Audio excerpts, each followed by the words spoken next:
Hello there, and welcome to Life Beyond Seen, where curiosity slows down long enough to take a deep breath and wander somewhere extraordinary. Tonight's quiet journey drifts far from cities, oceans and stars. It drifts to the very bottom of our planet, where sunlight never reaches and the air turns into something sharp enough to sting. It's a place most of us will never see, and even the bravest scientist can only touch through cables and data. But it's real, and it's vast, and it's hiding something that might change how we think about life itself.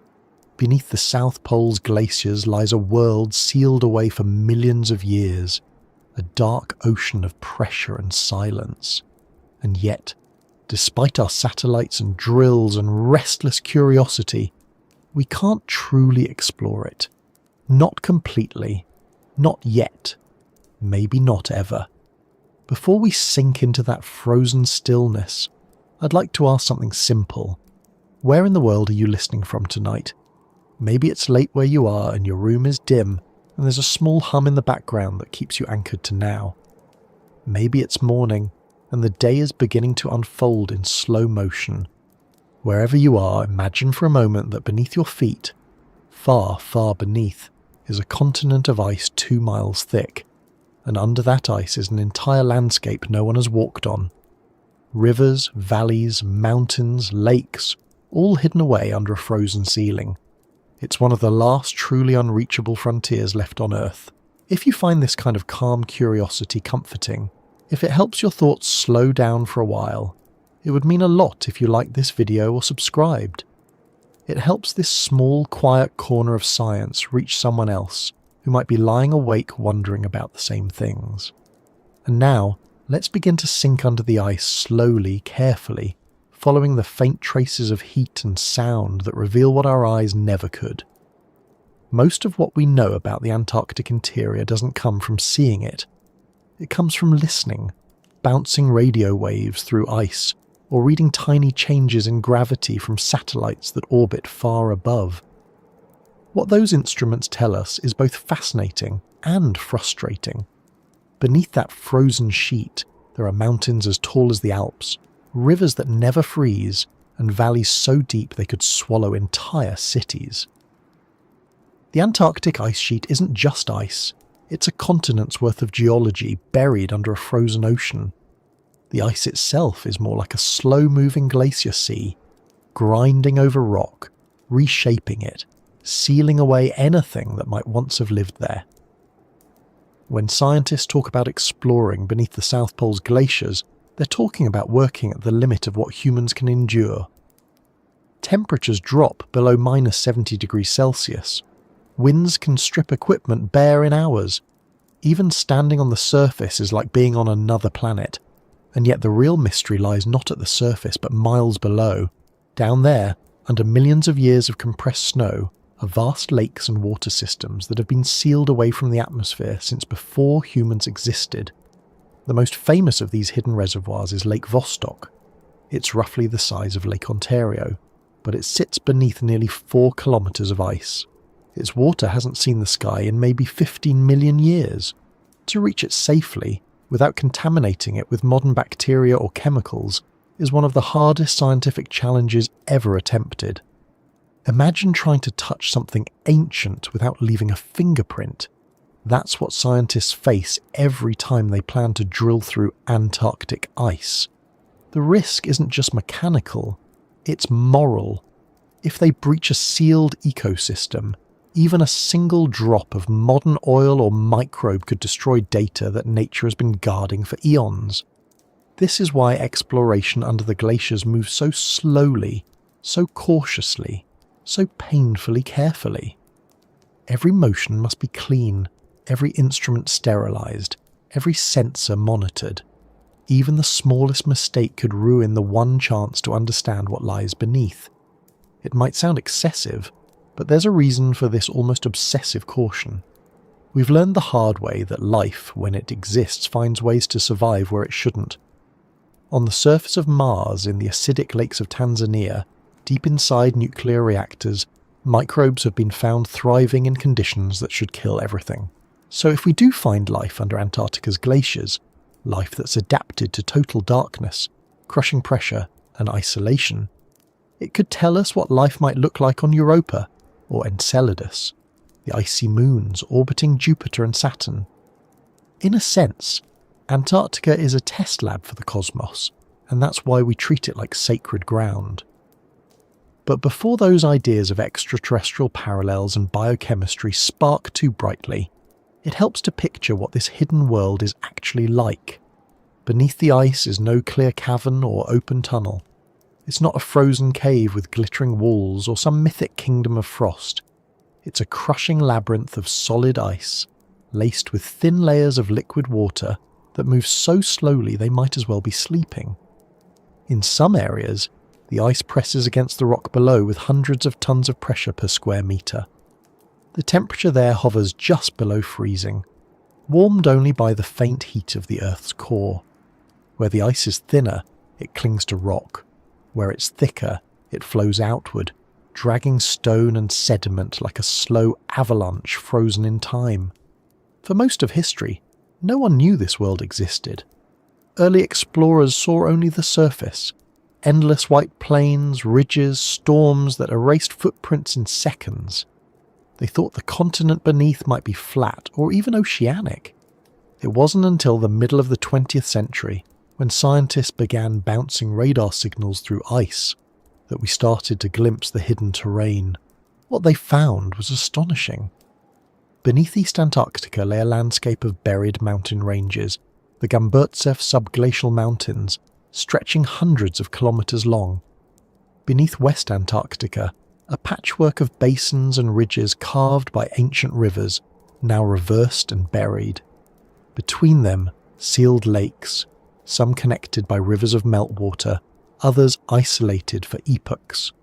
The picture that emerged was of a living continent locked in ice, and yet, for all the wonder, we still can't reach most of it. The reasons are as much practical as they are philosophical. Technology that can survive the cold, the pressure, and the contamination requirements is expensive and fragile. Drills that can melt or bore through miles of ice need to remain sterile all the way down, and that means everything, from the water used for drilling to the cables feeding power, must be kept pure. One particle of dust, one trace of fuel, could invalidate years of preparation. There's also the problem of distance. The South Pole is one of the most remote places on Earth. Getting equipment there involves massive logistics, icebreakers, cargo planes, overland convoys through snowfields that shift every year. The cost of a single deep ice mission can reach tens of millions of dollars, and the payoff might be a few milliliters of water that took decades to reach. Still, scientists try. They send probes through boreholes as narrow as a handspan, each one sterilized, each descent a slow, silent negotiation with ice that could crush metal. Some of those probes never return. They get trapped or frozen in place as the borehole refreezes behind them. The ice doesn't forgive mistakes. It moves, flows, closes over intrusions. To explore under Antarctica's glaciers is to work against an opponent that is both patient and absolute. Even if we could freely drill into those subglacial lakes, we'd still face another problem. What if what's down there is alive? Not in the way we think of life on the surface, with plants and animals, but in microscopic communities that have evolved in total isolation. Any contamination could not only harm them but destroy our ability to know what they truly are. That's why researchers treat every drop of subglacial water as both treasure and responsibility. They sample indirectly, using meltwater that seeps upward naturally, or they analyse the chemistry of refrozen ice cores taken from above. These methods give hints, trace DNA, unusual gases, chemical signatures, but not a full picture. The real world beneath remains beyond reach, a mystery seen only through data. What makes this frontier even more intriguing is that it isn't static. The base of the Antarctic ice sheet moves. It flows, slowly but surely, like syrup under unimaginable weight. Some areas slip over the rock at several meters per year, others barely move. Beneath those shifting layers, water channels form and collapse, lakes drain and refill, the continent breathes on geological time, a slow rhythm we can only measure, not feel. And because it changes, any direct exploration risks disrupting a system that's still alive in its own frozen way. There's also a human element to all this, a sense of humility. For generations, humans have prided themselves on mapping the world, climbing every peak, diving every trench. Antarctica resists that impulse. It remains largely unmapped beneath its ice. Even our best satellite maps have blind spots, places where radar can't penetrate, or where the ice is too thick for echoes to return. In those dark zones, we rely on models and educated guesses. To some, that's frustrating. To others, it's comforting. There's something beautiful about knowing that even in the 21st century, a piece of Earth still hides its secrets completely. When we imagine exploration, we picture movement, people crossing distances, machines drilling, samples rising to the surface. But in Antarctica, exploration often means stillness. It means waiting for signals, listening for the faintest changes in echo or magnetism. It means acknowledging that the act of not touching can be more powerful than the act of discovery. To explore under the South Pole's glaciers is, in a way, to accept that some knowledge must come slowly. The ice has taken millions of years to form. It can wait a little longer to reveal itself. And while we wait, we study what we can. The ice above those hidden lakes preserves a timeline of Earth's climate. Each layer traps bubbles of ancient air, frozen moments from hundreds of thousands of years ago. By studying those cores, scientists can read the planet's breathing patterns, when it warmed, when it cooled, when volcanic ash darkened its skies. In that sense, the ice itself is already a record, a book of Earth's memory written in layers of snow. Beneath that record lies another story, one we can barely glimpse, where water moves in the dark untouched by the surface world. Standing at a drill site on the Antarctic plateau surrounded by endless white, a person could easily forget there's a whole hidden realm below. The silence is total. The air is so dry that sound barely travels. When machinery stops, there's nothing. No birds, no rustle, no echo. Just the feeling of the planet holding its breath. Somewhere under that stillness, water laps against rock. Maybe microbes drift in complete darkness, waiting out centuries between chemical pulses. Maybe entire ecosystems exist beyond what our definitions of life can handle. And maybe, for now, the best way to protect that possibility is to leave it alone. Yet leaving it alone doesn't mean ignoring it. It means understanding the boundaries of what we can safely reach. It means designing instruments that can observe without disturbing. It means learning patience on a geological scale. Every discovery in Antarctica reminds us of the balance between curiosity and restraint. We can measure, model and theorize, but there's a line we haven't yet crossed. And maybe that line, the thin frozen barrier separating us from what lies below, is what keeps the wonder alive. So as we settle deeper into this quiet journey, keep in mind that the story beneath the South Pole's glaciers isn't about conquering a frontier. It's about recognizing one that refuses to be conquered. It's about the limits of technology, the ethics of exploration, and the humility of knowing that some worlds are better observed than disturbed. The ice will remain, shifting slowly, hiding its rivers and mountains, preserving its secrets in cold silence.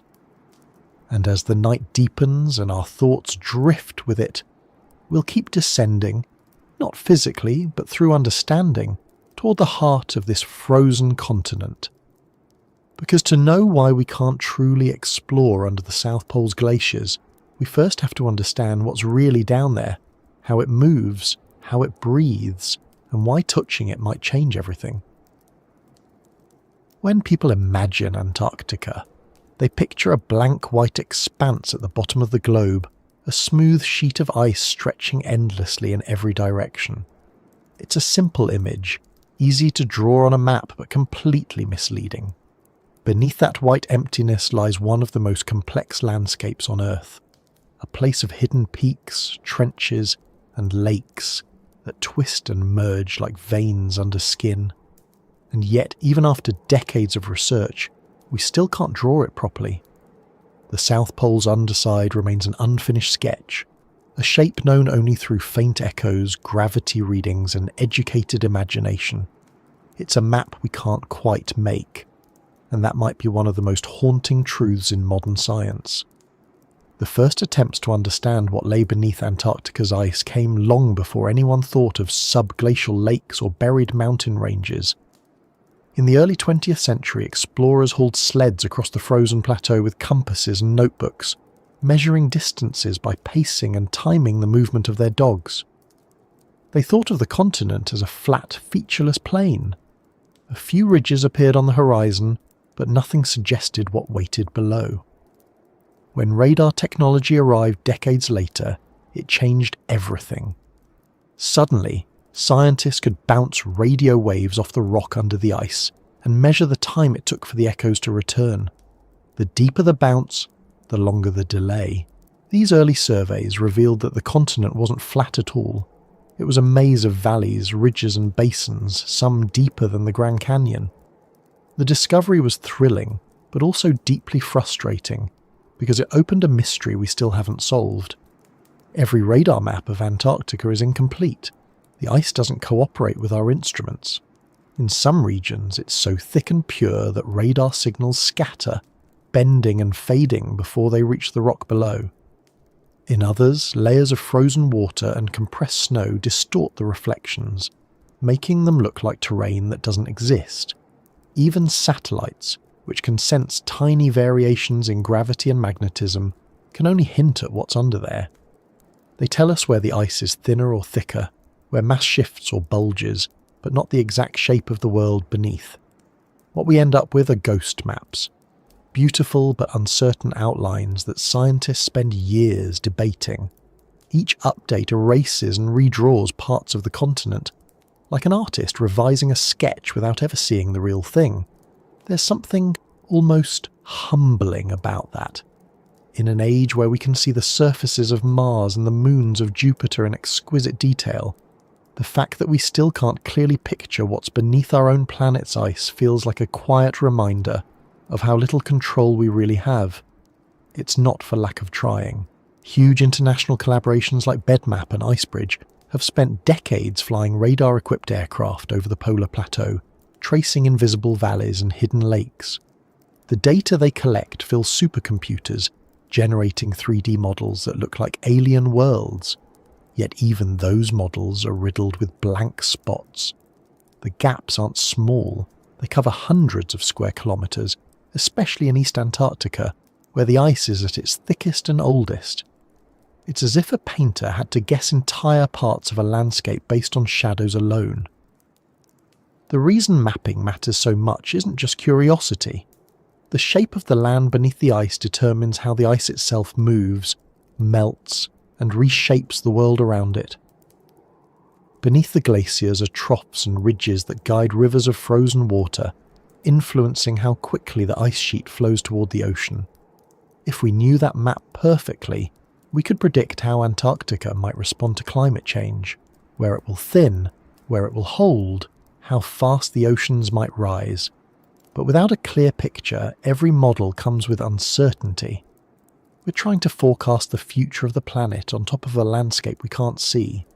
In some ways, this challenge mirrors the way humans have always explored the unknown. Before satellites, sailors mapped the seas by following stars and guessing at coastlines. Their charts were filled with blank spaces labelled "Here be dragons," a kind of shorthand for what they didn't understand. Antarctica's underside is our modern dragon. Not mythical, but just as elusive. Every new radar scan fills a bit more of the blank, but the deeper we look, the more questions appear. Beneath the East Antarctic ice sheet, for example, lies a region known as the Aurora Subglacial Basin, a depression so vast that, if the ice melted, it could form a sea larger than the Mediterranean. But how deep it really is, what kind of rock lies under it, and how water moves through it are questions we can't yet answer. Then there are the buried mountains, the Gamburtsev Range, which stretch for over 1,000 kilometers beneath the ice. When scientists first detected them in the 1950s, they were stunned. The peaks appeared as sharp as if they'd been carved by glaciers only yesterday, even though they're buried under miles of ice. How such a mountain chain could form, and why it remains so well preserved, is still a puzzle. Some believe the ice itself acts as a kind of preservative, shielding the range from erosion. Others think geothermal heat from below continually reshapes it, keeping it sharp. Either way, the Gamburtsevs are proof that the Earth still holds secrets in places we thought we'd already conquered. Mapping those secrets requires instruments that operate under conditions few machines can tolerate.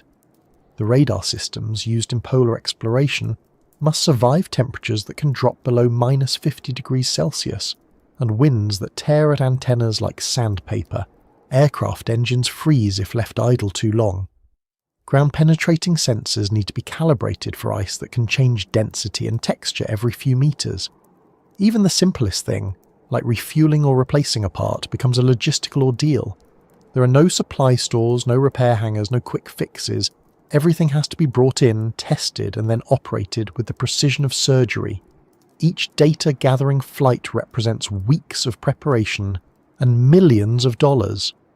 Sometimes the results are breathtaking. Sometimes they're noise, useless echoes that reveal nothing new. What's fascinating, though, is how much scientists can infer from even partial data. A small change in radar reflection might suggest a layer of sediment or a buried valley. A slight anomaly in gravity measurements might hint at a mountain's presence. Computers combine thousands of these clues into virtual landscapes, but no one knows how accurate they really are. It's like trying to reconstruct a statue from dust blown in the wind. You might get the general outline, but never the fine details. That uncertainty is what keeps Antarctica's map in constant revision. Every few years, a new dataset redraws rivers, redefines basins, or uncovers features no one imagined. It's an ongoing conversation between instruments, algorithms, and imagination. Even as technology improves, there's a philosophical question hovering in the background. What does it mean to know a place we can't touch? A radar echo is not a photograph. It's a trace, an interpretation of a sound that bounced through kilometers of ice and returned distorted by pressure and temperature. When we look at a 3D map of Antarctica's underworld, we're seeing not the thing itself, but a statistical version of it. A model, beautiful but abstract.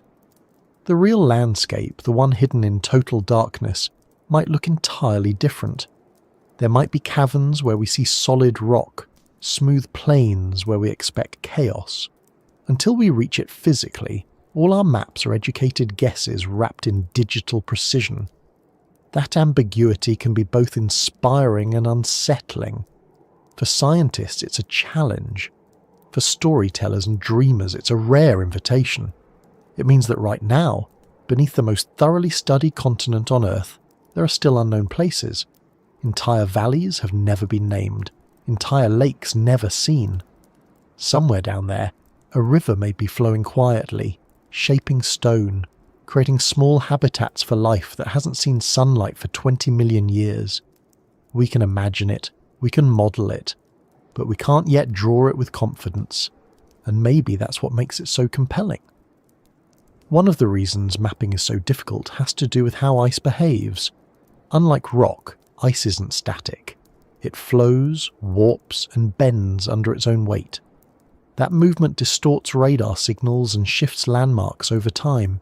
A valley that appears in one survey might seem deeper or shallower in another, not because the instruments were wrong, but because the ice itself moved. In a sense, Antarctica refuses to be pinned down. It's a living, shifting map that redraws itself slowly but constantly. Trying to chart it is like trying to photograph a river by freezing one frame of motion. This constant change makes Antarctica both a scientific puzzle and a metaphor for how we approach the unknown. We tend to think of exploration as a quest for permanence, as if once we've mapped something, we've mastered it. But in the case of the South Pole's glaciers, the act of mapping is never done. the terrain underneath doesn't stay still long enough for us to declare victory. It's a humbling reminder that knowing isn't always a final state. Sometimes it's an ongoing relationship, a dialogue between our curiosity and the world's quiet refusal to yield. In the 1990s, when researchers first started piecing together a continental-scale map of Antarctica's underside, they faced an almost absurd challenge. The radar data came in fragments from different decades, collected by teams using different instruments and calibration methods. Stitching those fragments together required not just computing power, but creativity. They had to decide which versions of reality to trust more. If one dataset suggested a valley where another saw a ridge, they had to weigh which signal was clearer, which instrument more reliable. The result wasn't a definitive map, but a compromise between possibilities. Over time, as more surveys filled the gaps, the picture sharpened. But it never fully solidified. There are still areas, especially near the East Antarctic interior, where no radar has ever returned an echo from the bottom.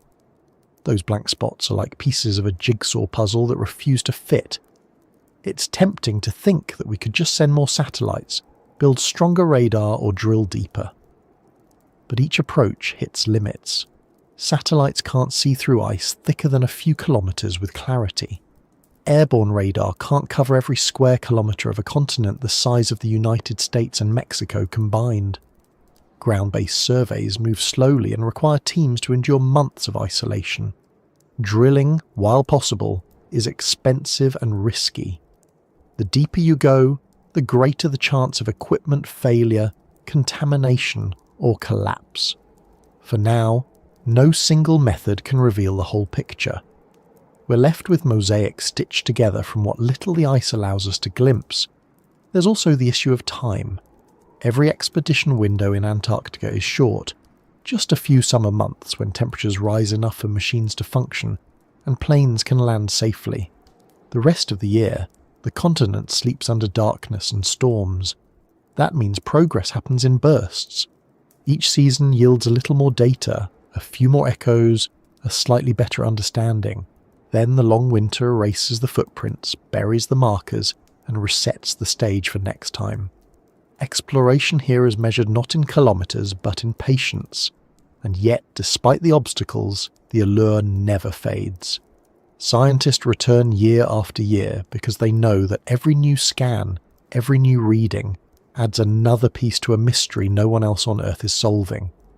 They talk about Antarctica's subglacial world the way astronomers talk about distant galaxies, with awe, with humility, with a sense that even a small discovery could change everything.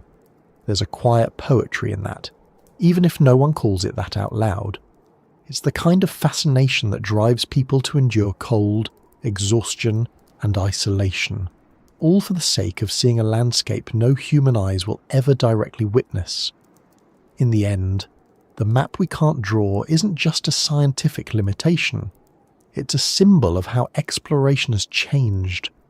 We used to think discovery meant planting flags and taking photographs. Now it often means decoding signals and respecting boundaries. Beneath Antarctica's glaciers lies a world that resists intrusion but invites imagination. We can't stand on its shores or sail its dark waters, but we can listen, infer and learn. And maybe that's enough for now. As the data accumulates and the models improve, the unseen continent below becomes a little less mysterious, but only just. The deeper scientists peer, the more the landscape shifts like a mirage.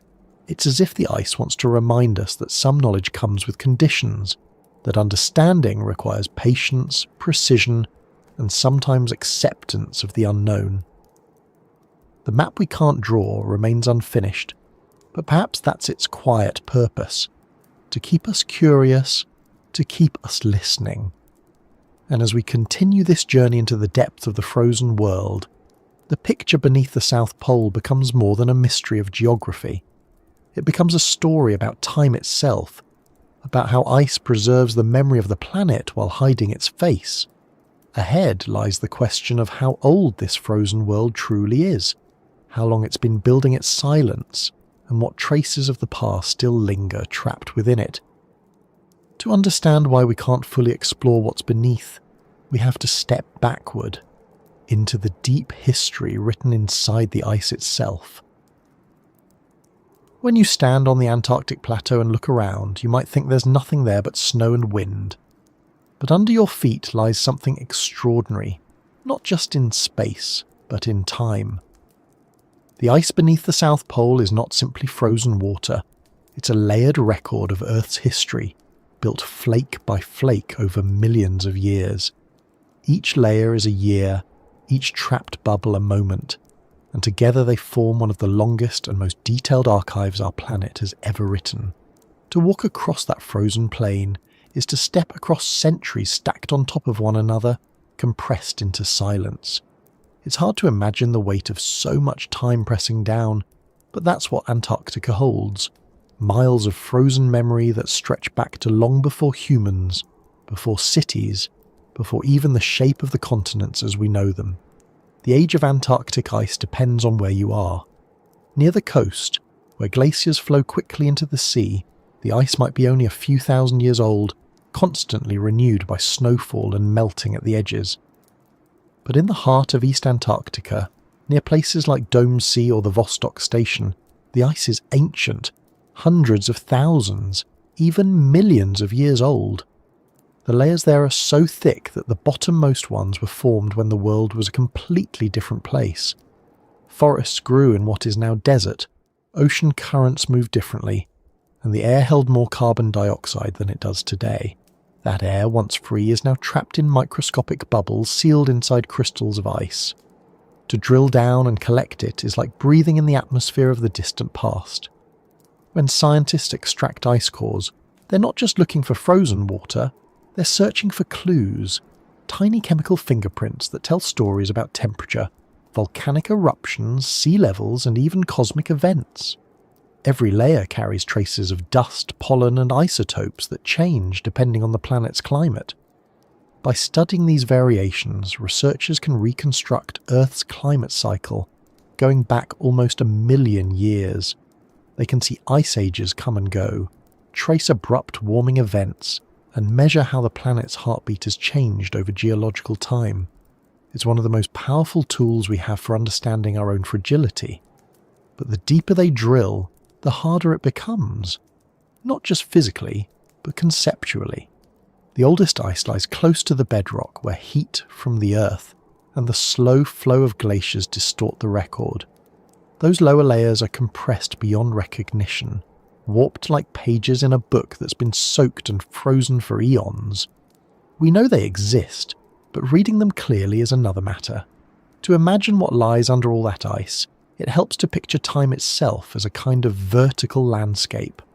At the surface, you're standing in the present, snow that fell last winter, maybe even last week. A few meters down, you're already into the era of ancient civilizations.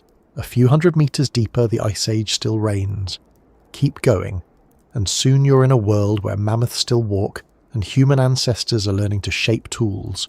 Descend further, and you leave the human timeline entirely, entering epochs where the rhythm of the planet was driven purely by the tilt of its axis and the pull of the sun. Eventually, somewhere near the bottom, you might reach ice that formed before our species even appeared. It's a quiet, almost eerie realization. Beneath the South Pole, there's a tangible archive of a world that no one remembers, but which still exists in solid form, one molecule of water at a time. Scientists have a phrase for what they're looking for: oldest ice. It sounds simple, but the search for it has been one of the most challenging quests in modern glaciology. The idea is to find a place where ice has been preserved for at least 1.5 million years, long enough to capture the transition between two major climate cycles in Earth's history. That period, known as the mid-Pleistocene transition, marked a shift from shorter, more frequent ice ages to the longer, deeper cycles that shape our current climate rhythm. Understanding why that change happened could help us predict what's coming next. But finding ice that old, intact, and readable is like trying to find a single, unbroken thread in a tangled spool that's been crushed under mountains for eons. There are clues, of course. Radar mapping shows where the ice layers fold and where heat from the Earth might be melting the base. In some places, the ice is too disturbed, stirred by flow and refreezing. In others, it may have been thinned or lost altogether. Only a handful of regions, mostly in East Antarctica, seem to hold the right conditions: stable, cold, and undisturbed. There, the ice builds up faster than it melts, locking away history in an almost perfect deep freeze. Scientists working in those areas drill cores that can reach more than 3 kilometers deep. The work takes years, sometimes decades.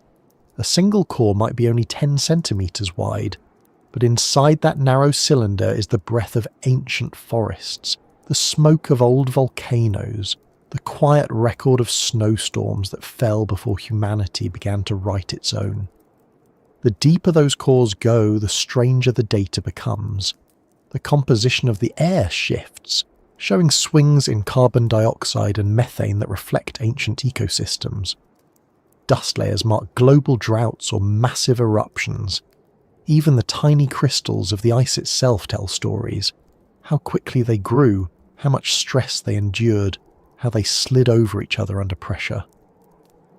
Some layers are so old and compressed that the boundaries between years blur into each other. It's like reading the end of a book where all the words have merged into one long paragraph. But even blurred, the message is clear. The planet has always changed, sometimes slowly, sometimes violently, always in cycles that stretch far beyond our comprehension of time. It's ironic in a way that the very ice preventing us from reaching the world beneath it also gives us such a perfect record of the world above it. The same glaciers that hide subglacial lakes and mountains are also archives of everything that's ever fallen from the sky. Dust from deserts, smoke from distant fires, traces of meteoric particles, all of it captured and preserved in layers of snow that never melted. The Antarctic ice sheet is both a barrier and a library. We can't explore what's under it, but we can read what's within it, and what we find there shapes our understanding of everything else. Some of the most surprising discoveries from ice cores come not from the chemical analysis, but from what's alive inside them. In the oldest samples, scientists have found dormant microbes, still intact after hundreds of thousands of years. They're not alive in the usual sense, but they're not entirely dead either. Given the right conditions, moisture, nutrients, a bit of warmth, they can revive. It's as if the ice carries within it seeds of ancient life, waiting for a chance to wake. That resilience adds another layer of wonder and caution to Antarctic exploration. If microorganisms can survive for such immense spans of time in near total isolation, what might be living in the liquid water beneath the glaciers, where conditions are more stable? And if we find life there, what does that say about the possibilities beyond Earth? The timescales involved in Antarctic ice are hard for the human mind to grasp. 100,000 years is already beyond anything in our collective memory. 1,000,000 years is almost meaningless in everyday terms. Yet when you think about it in layers, it becomes easier to visualize. A single centimeter of ice might represent a few years of snowfall. A meter could hold decades. A kilometer contains tens of thousands of years. At the deepest points, the ice sheet is nearly 5 kilometers thick, meaning that somewhere near the base lies snow that fell when the continents were in slightly different positions, when global sea levels were higher, and when the climate patterns that govern today's weather hadn't yet formed. Working with that kind of timeline requires a particular kind of patience. Drilling through miles of ice is not fast work. The process is meticulous, lowering the drill, collecting a core segment, bringing it up, documenting every centimetre and repeating. It can take years to reach the deepest layers, and even then, interpreting what those layers mean takes longer. Teams of scientists around the world analyse each sample, comparing results, cross-checking data, trying to separate genuine signals from contamination. The patience required rivals that of archaeology, but instead of ruins, they're uncovering the memory of a planet. Sometimes, when the drilling stops and the machinery powers down, the silence in those remote research stations is overwhelming. Outside, there's nothing but wind and white. Inside, The cores sit in insulated containers, each one a column of time. It's hard not to imagine the vastness of what's still buried below, the miles of history we haven't yet reached. Every metre of untouched ice is another page of a book still sealed shut. And unlike most books, this one is irreplaceable. Once we disturb it, it's gone. That's why ice core projects proceed with almost reverent caution. The knowledge they seek is precious, but so is the medium that holds it. The story of Antarctica's ice is also the story of how the planet changes itself. The layers record every fluctuation in temperature, every pulse of greenhouse gases, every era when the balance between ice and ocean shifted. By studying them, scientists can see how delicate that balance really is. The patterns are clear. When carbon dioxide rises, temperatures follow. When it falls, the planet cools. Those cycles have been natural for millions of years, driven by orbital variations and volcanic activity. But in the last century, the changes have accelerated faster than anything in the ice's record. That realization gives the frozen timeline a sense of urgency. It's not just a curiosity, it's a warning. The ice shows us how the planet responds to imbalance, and it doesn't respond gently. It's easy to romanticize the idea of ancient ice, to imagine it as a still, perfect monument to the past. But it's not inert. It moves. Slowly, imperceptibly, the entire sheet creeps toward the sea, carrying its layers with it. The oldest ice isn't just old, it's distorted by motion, stretched and folded like dough under pressure. That movement is what makes drilling so tricky. A core taken from one location might contain ice from several eras jumbled together. Scientists have to decode those distortions using isotope analysis and flow models, reconstructing the true order of time from the chaos. It's an intricate dance between physics and patience, and even with the best tools, much of it remains guesswork. Sometimes, the ice reveals something unexpected. In a few cores, scientists have found layers of ash from ancient volcanic eruptions so powerful that they left traces across both hemispheres. Others contained fragments of meteoric dust, evidence of impacts that once changed global weather. These tiny inclusions are like footnotes in the planet's autobiography, small but crucial reminders that Earth's history isn't just gradual change but sudden dramatic upheaval. The fact that all of it is preserved in frozen form beneath the South Pole gives Antarctica a kind of quiet authority. It's not just a landscape, it's an archive of everything the world has endured. For all the precision of modern science, though, there's still something almost personal about the way researchers talk about the ice. They describe the feel of a freshly extracted core, the sound it makes when it cracks, the shimmer of air bubbles that once floated above prehistoric seas. They speak of it with the same respect others reserve for art or history. And perhaps that's fitting, because the ice is both a natural artwork carved by time and a historical document written in the language of molecules. To hold a piece of it is to hold a piece of the planet's own memory, still cold, still alive in its own way. The deeper scientists go, the more they realize that the story the ice tells is incomplete. Beneath the oldest layers, where the temperature rises from geothermal heat, the ice begins to melt. That thin zone, where solid turns to liquid, is where the record stops.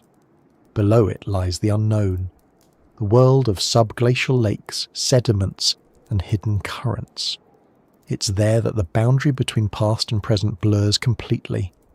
The ice above speaks of what was, but the water below moves with what is. That's where geology, biology, and physics meet, and where the mystery of why we can't fully explore takes on its sharpest form. And so, as we follow this trail downward, through miles of frozen time, we begin to understand that Antarctica's glaciers are more than a physical barrier. They're a chronological one. They separate the world we know from one that has been sealed away since before our history began. To reach it, we must first listen to the ice itself, to the patterns in its layers, to the story it's already willing to tell. Only then can we even begin to approach what lies beneath. The living water, the hidden lakes that breathe in the dark, waiting in the cold for us to understand them without breaking them open. Somewhere far beneath the ice, where no sunlight has ever reached, where pressure squeezes water into slow motion and temperatures hover just below freezing, there are lakes. They aren't frozen solid as one might expect.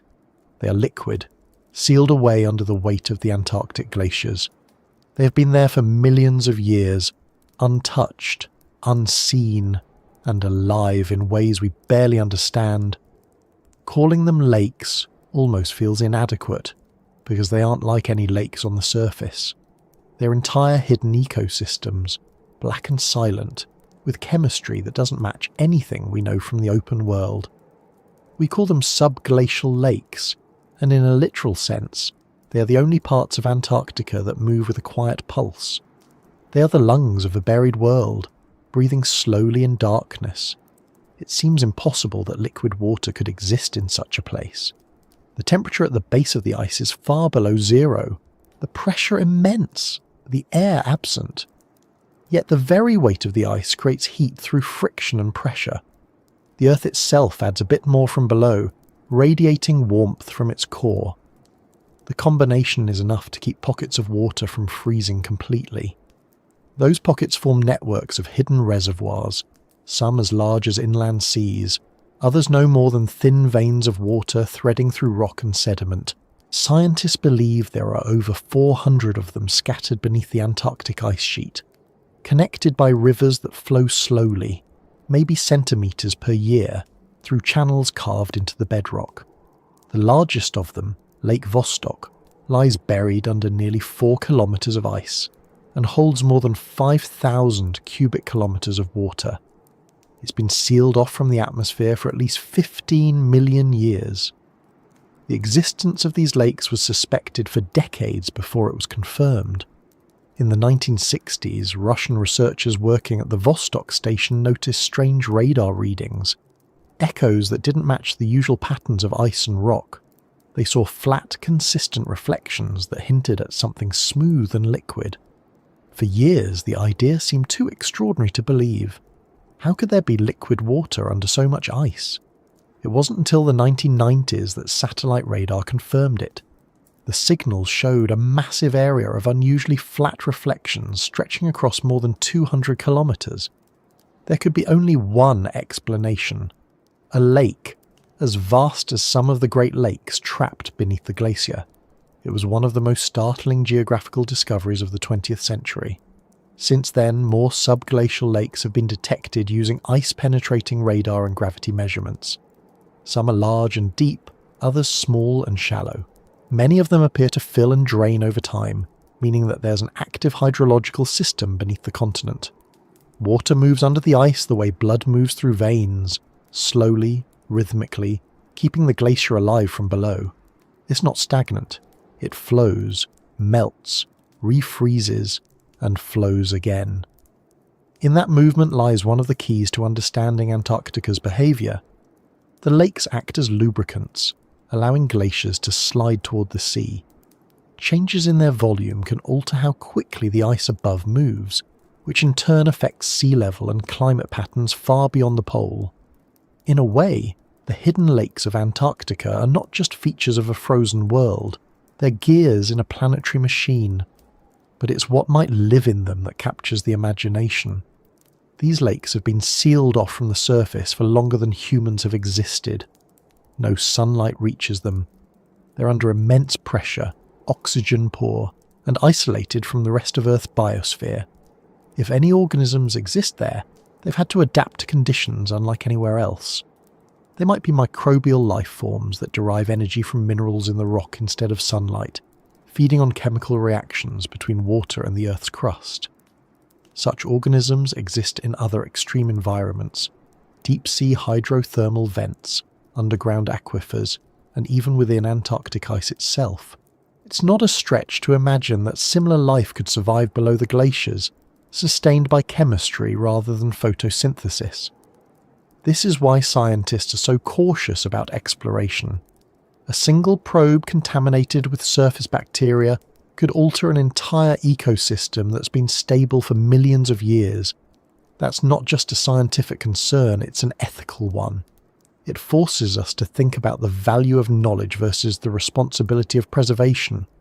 We want to know what's down there, but do we have the right to disturb it? The debate isn't theoretical. In 2012, Russian scientists finally drilled through to Lake Vostok after years of preparation. Their drilling fluid, designed to prevent the borehole from refreezing, contained kerosene and freon, chemicals that could contaminate the water. When the drill finally broke through, the pressure of the lake forced water up into the borehole, where it quickly froze again. The sample they recovered was a mixture of refrozen lake water and drilling fluid, impossible to analyse cleanly. Critics argued that the project compromised one of the most pristine environments on Earth before we ever had a chance to study it properly. Other teams took a different approach. At Lake Whillans, beneath the Ross ice shelf, scientists used a sterile hot water drill to melt their way down 600 metres of ice without chemical lubricants. The operation required an entire mobile laboratory transported across the ice by tractor. Every piece of equipment was sterilised, every hose flushed with filtered water. When they reached the lake, they collected samples with extreme care, ensuring that nothing from the surface entered the environment below. What they found surprised everyone. The water contained living microbes, tiny, slow-moving organisms feeding on carbon and nitrogen compounds. It was proof that life could exist completely isolated from sunlight, thriving in conditions similar to those found on icy moons like Europa.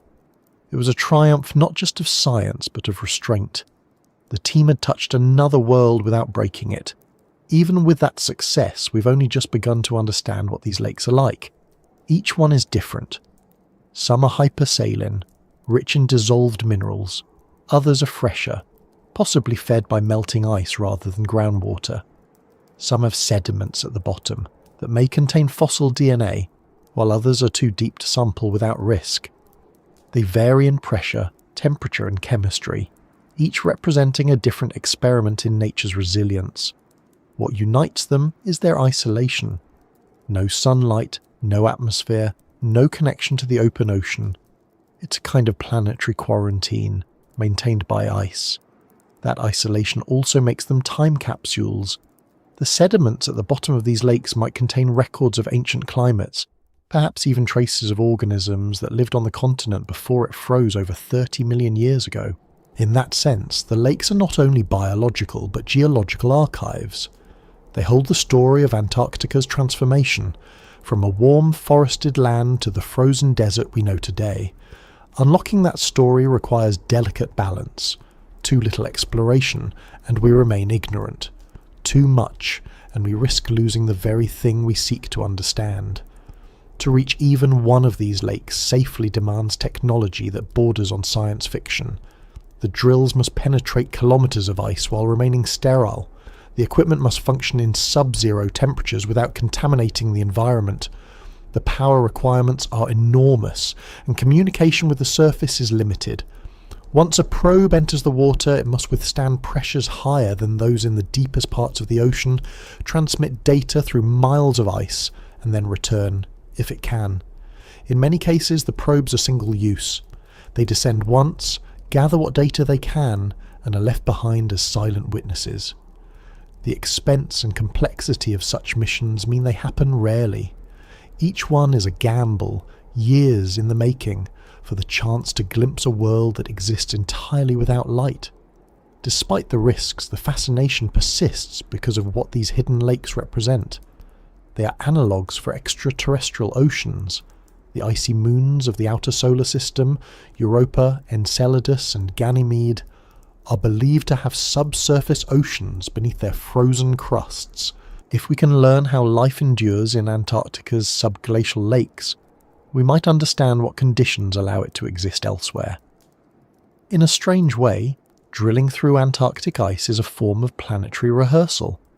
We are practicing how to explore other worlds by first learning how to approach our own without harm. But the lakes also challenge our perception of what exploration means. They remind us that discovery doesn't always require intrusion.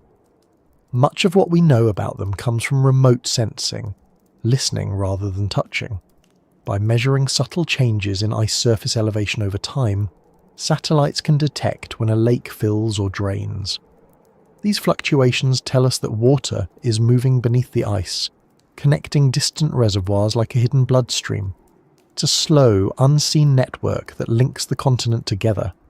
The fact that we can detect such motion from space, without ever opening the ice, shows how much patience has become part of modern exploration. Sometimes the most responsible form of discovery is the one that leaves no footprint. It's hard to overstate how alien this environment is. Imagine standing above Lake Vostok, on a surface of featureless ice, with nothing visible to suggest that below you lies a body of water larger than some countries. The lake's surface is under more than 300 atmospheres of pressure, enough to crush metal. The water itself is near freezing but liquid because of that immense weight. It may contain gases like nitrogen and oxygen at concentrations far higher than seawater, trapped there for millions of years. Its sediments could hold a fossil record of ancient microbial life, or even chemical signatures that resemble early Earth conditions, and yet, for all we speculate, we've barely touched it. The real lake remains undisturbed, a sealed chamber of deep time. The concept of breathing in the dark might sound strange, but it fits. These lakes do breathe, in a sense. They fill and empty through subglacial channels, expanding and contracting as the pressure and flow change. Satellite data show the surface of the ice above rising and falling by several meters as lakes beneath them drain or refill. This cycle of movement is slow and quiet, but it reveals that even in complete darkness, the Antarctic continent is alive with motion. The lakes are not static pools. They're part of a dynamic system that redistributes water, heat, and nutrients under the ice.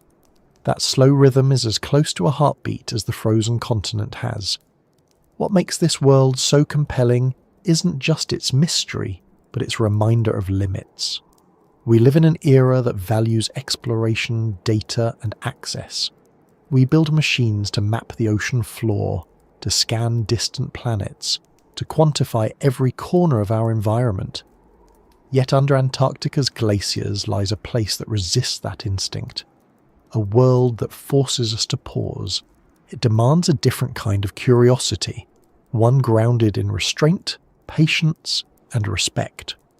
The more we learn, the more we realize that our tools, though powerful, are blunt compared to the precision of nature's design. There's a certain humility in knowing that the most advanced technology on Earth still struggles to reach water that has been quietly existing just a few kilometers below us. The lakes also challenge how we think about life's boundaries.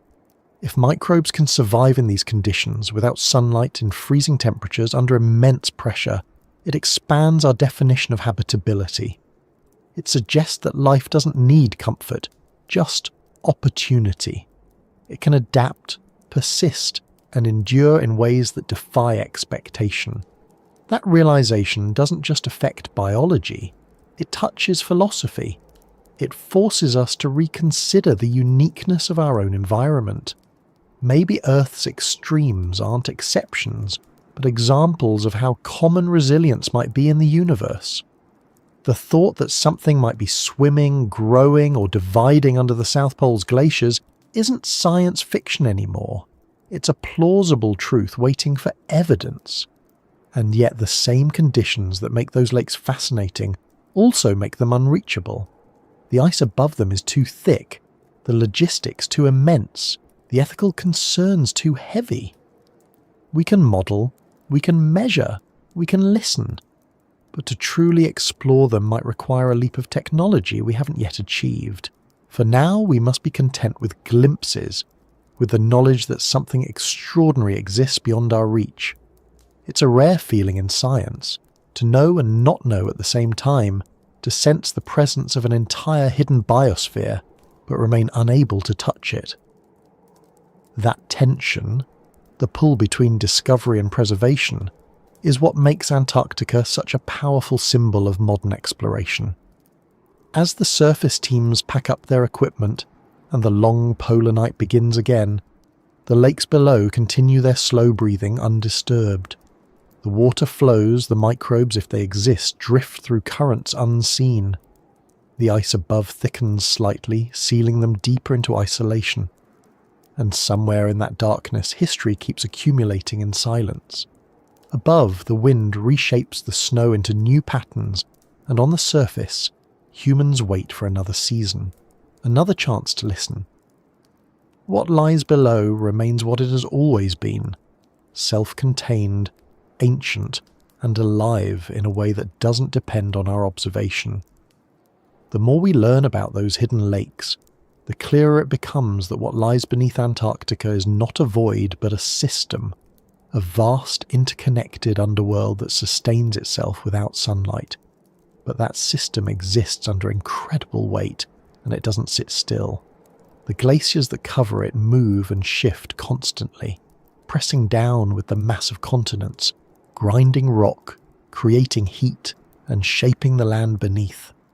The lakes aren't floating in isolation. They live under the weight of a continent, moulded by forces that never stop, and that weight, relentless and invisible, is what we must understand next, because it's the reason exploration here is so difficult, and the reason the world beneath remains beyond our full reach. The idea of ice as something fragile, something that melts in a glass or drips from rooftops, doesn't fit when you're standing on Antarctica. Here, ice is not delicate, it's not even passive. It's heavy, ancient, and endlessly patient. It's the weight of an entire continent pressing downward, reshaping everything it touches. Underneath that white stillness lies pressure so immense that rock bends and the crust itself adjusts in slow surrender. The glaciers of the South Pole are not just frozen water, they're an active geological force, a slow-moving mountain of mass that sculpts the planet.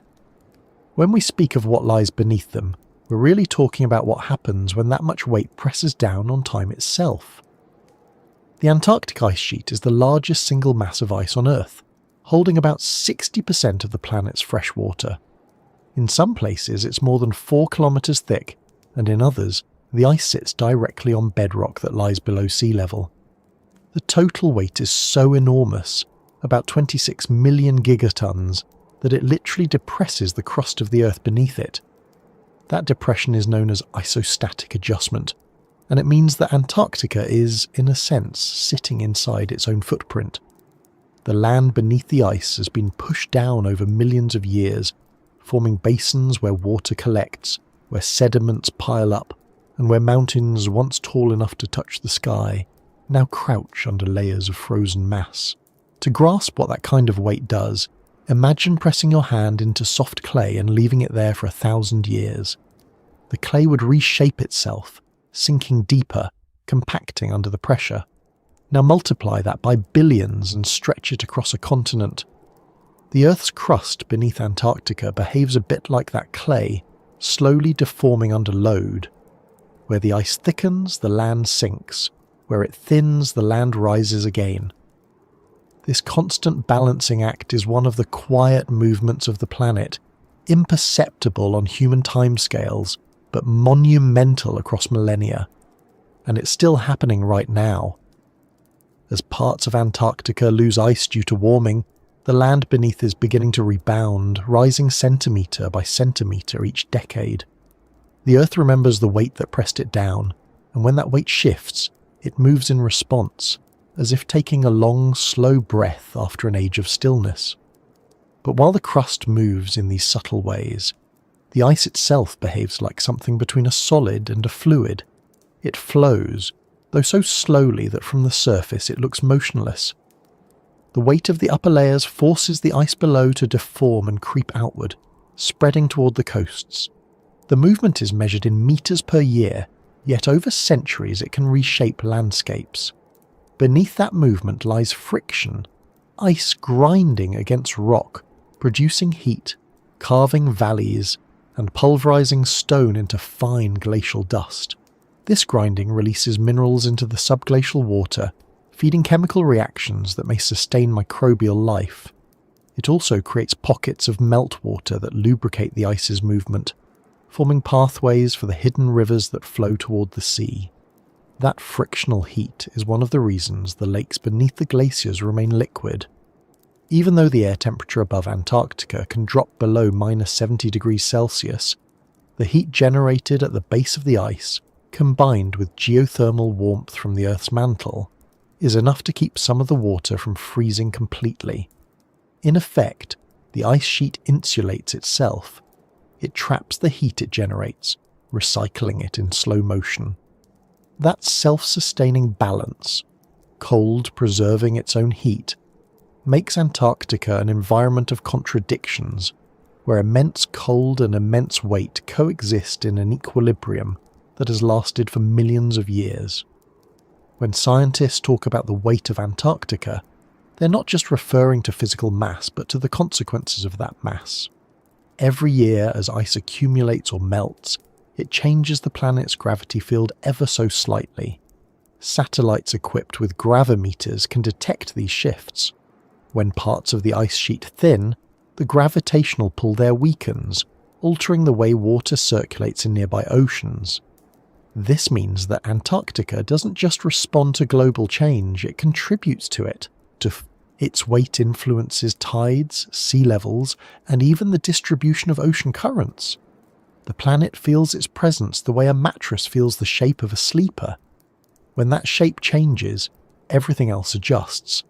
In some areas, particularly under the East Antarctic ice sheet, the pressure at the base is so intense that the ice is thought to fuse with the rock beneath, locking the two together. In other regions where meltwater pools and flows, the ice slides more easily, gliding on a thin film of liquid. These differences determine how fast glaciers move and where they might eventually collapse. One of the most studied examples is the Thwaites Glacier in West Antarctica, sometimes called the Doomsday Glacier because of how rapidly it's retreating. It's held in place by a combination of its own weight and the ridge of rock beneath it. As warmer ocean water seeps underneath, the ice loses its grip, destabilizing the glacier. If Thwaites were to collapse entirely, it could raise global sea levels by more than 1/2 meter, triggering further changes around the world. The event wouldn't happen all at once, but the process is already underway. The weight that once pinned the continent down is now becoming unbalanced, shifting toward the sea. To understand what happens under that kind of stress, researchers use radar and seismic instruments to listen to the ice move. The sounds are strange, low rumbles, distant cracks, long sighs that echo through the ground. These aren't sudden events, but ongoing murmurs, the voice of pressure releasing itself slowly. Every crack and tremor tells scientists where the ice is slipping, where it's stuck, and how much strain it's holding. Over time, these measurements build a map of the continent's inner mechanics, a record of how its immense weight translates into motion. It's like listening to the heartbeat of a giant that moves so slowly it's easy to forget it's alive. That movement has another effect. It erases. Beneath the ice, rocks are ground to powder, mountains are smoothed, valleys are deepened. Whatever ancient landscapes once existed, they have been reshaped beyond recognition. When the first radar images of Antarctica's bedrock emerged, scientists were shocked to find how dynamic it was. Ridges, basins, even networks of what looked like old river channels now filled with ice. These features are the fossil remains of a world that existed before the continent froze, when Antarctica was covered in forests and teeming with life. The ice didn't just cover that world, it remade it. Its weight sculpted the land into something entirely new, sealing the past beneath the geology it created. This immense, unrelenting pressure also affects the very nature of the ice itself. At the surface, snowflakes fall light and crystalline. Over time, they're buried, compacted, and transformed into dense glacial ice. The deeper the layer, the more the individual crystals fuse together, expelling air and aligning under stress. Near the base, after thousands of years, the ice behaves less like a brittle solid and more like a viscous material flowing around obstacles. It's this transformation from delicate snow to solid mass to near fluid motion that gives the Antarctic ice sheet its strange dual nature. It's both rigid and alive, both still and constantly moving. Because the ice moves outward under its own weight, the edges of the continent act like a kind of slow-motion conveyor belt. Ice flows from the interior toward the coast, breaking off as icebergs into the Southern Ocean. This carving process is part of the natural cycle, but the balance between accumulation and loss is delicate. When melting at the base accelerates due to warming, the glaciers thin faster than new snow can replace them. The result is a kind of chain reaction. The weight distribution shifts, the land beneath rebounds, and the flow patterns change. Even a small alteration in temperature or ocean current can amplify this feedback loop. The system is stable only because of its scale, and that stability is under pressure in more ways than one. What's remarkable is how interconnected everything is. The weight of the ice determines how water flows beneath it. The movement of that water affects how heat is distributed. The heat influences melting, which changes the ice's weight again. It's a self-regulating but fragile loop, one that can tip into imbalance easily. Scientists often describe it as a dance between gravity, temperature, and time.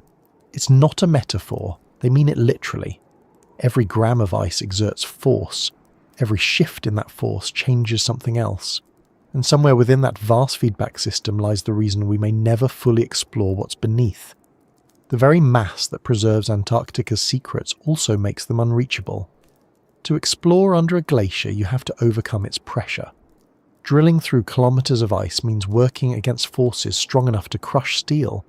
Even if a borehole is opened successfully, it begins to close almost immediately as the ice flows to heal itself. The deeper you go, the faster that closing happens. It's like trying to hold open a wound that insists on sealing shut. The immense overburden pressure also means that any cavity created by drilling risks collapsing or flooding. Equipment must be designed to survive not just cold but crushing compression. And if it fails, there's no rescue. Whatever is lost becomes part of the ice. That sense of finality is part of why scientists approach these missions with such caution. Every probe lowered into the depths must be sterilized, pressurized, and often sacrificed. Once it's gone, it's gone. The ice will close around it, erasing the entry point as though it were never there. The glacier doesn't keep records of our attempts, it only keeps its own. This quality gives Antarctica an almost indifferent authority. It doesn't resist exploration out of hostility, it simply absorbs it. It outlasts us without trying. The power of that weight can also be seen in how the continent interacts with the planet's oceans. As glaciers slide into the sea, their mass redistributes water globally. The gravitational pull of the ice sheet draws ocean water toward it, creating a subtle but measurable bulge in sea level around Antarctica. When the ice melts and loses mass, that pull weakens, and the water redistributes elsewhere, raising sea levels in regions far from the poles. This is why melting at the South Pole can affect coastlines thousands of kilometers away.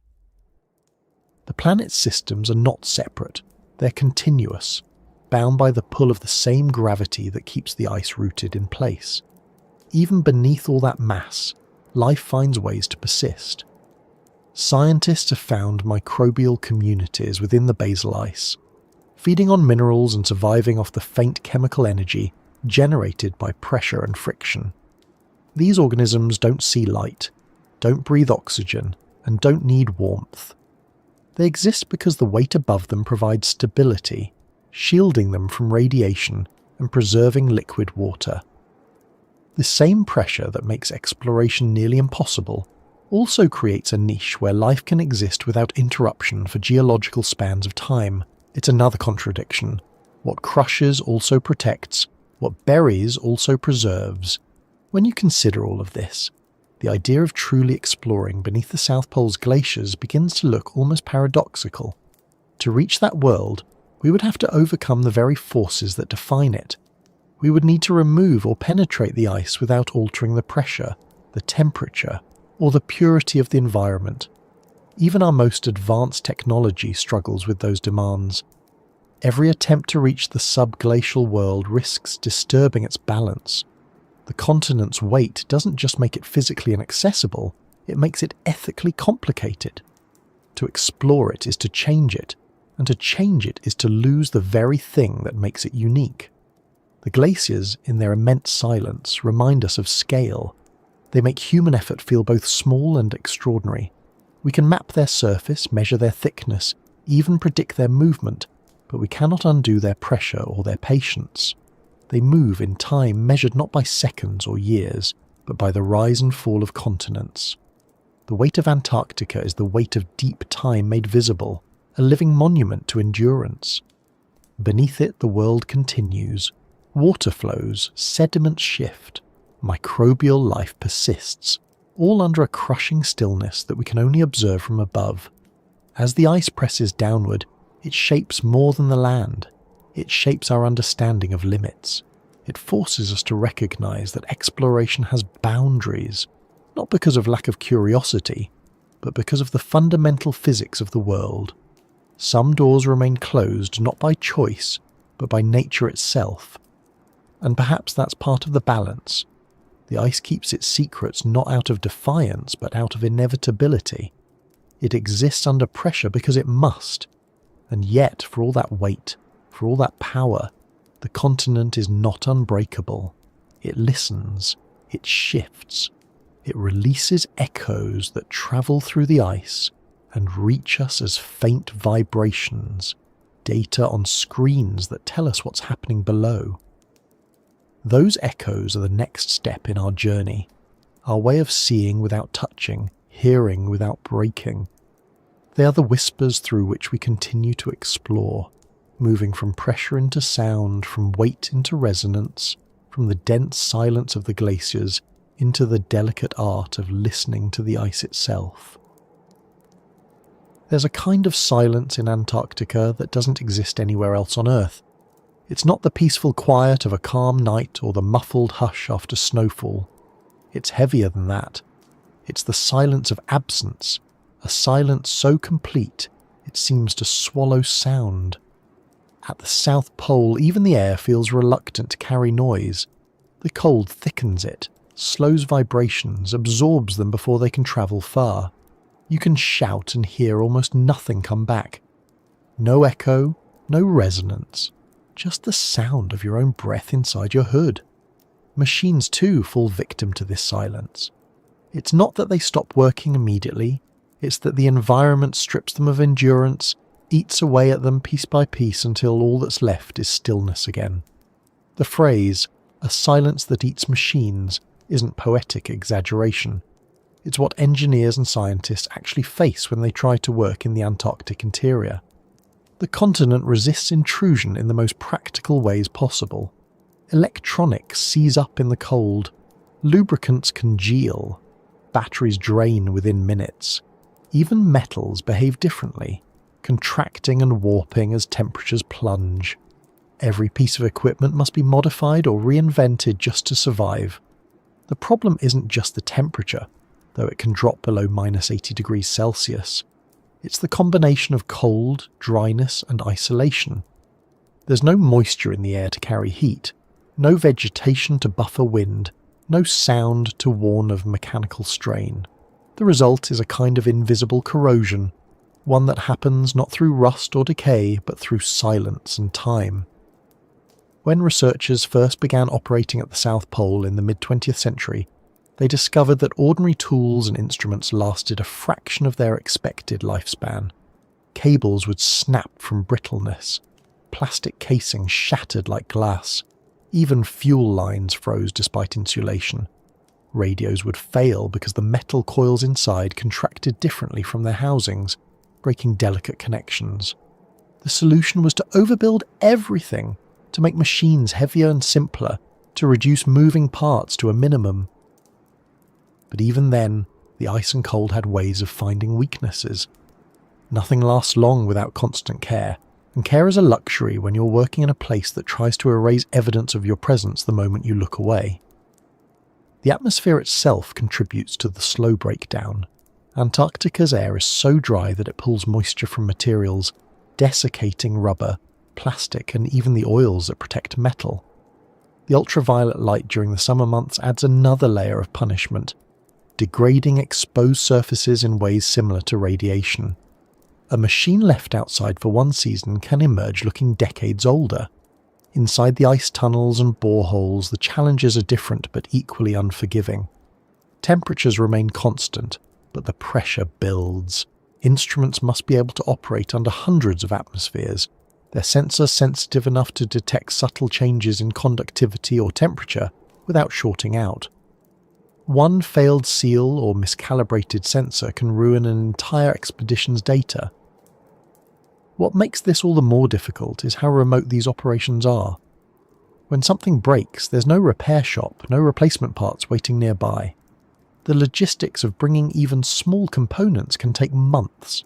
Every tool and cable has to be shipped in by plane or overland traverse, often through storms that can last for weeks.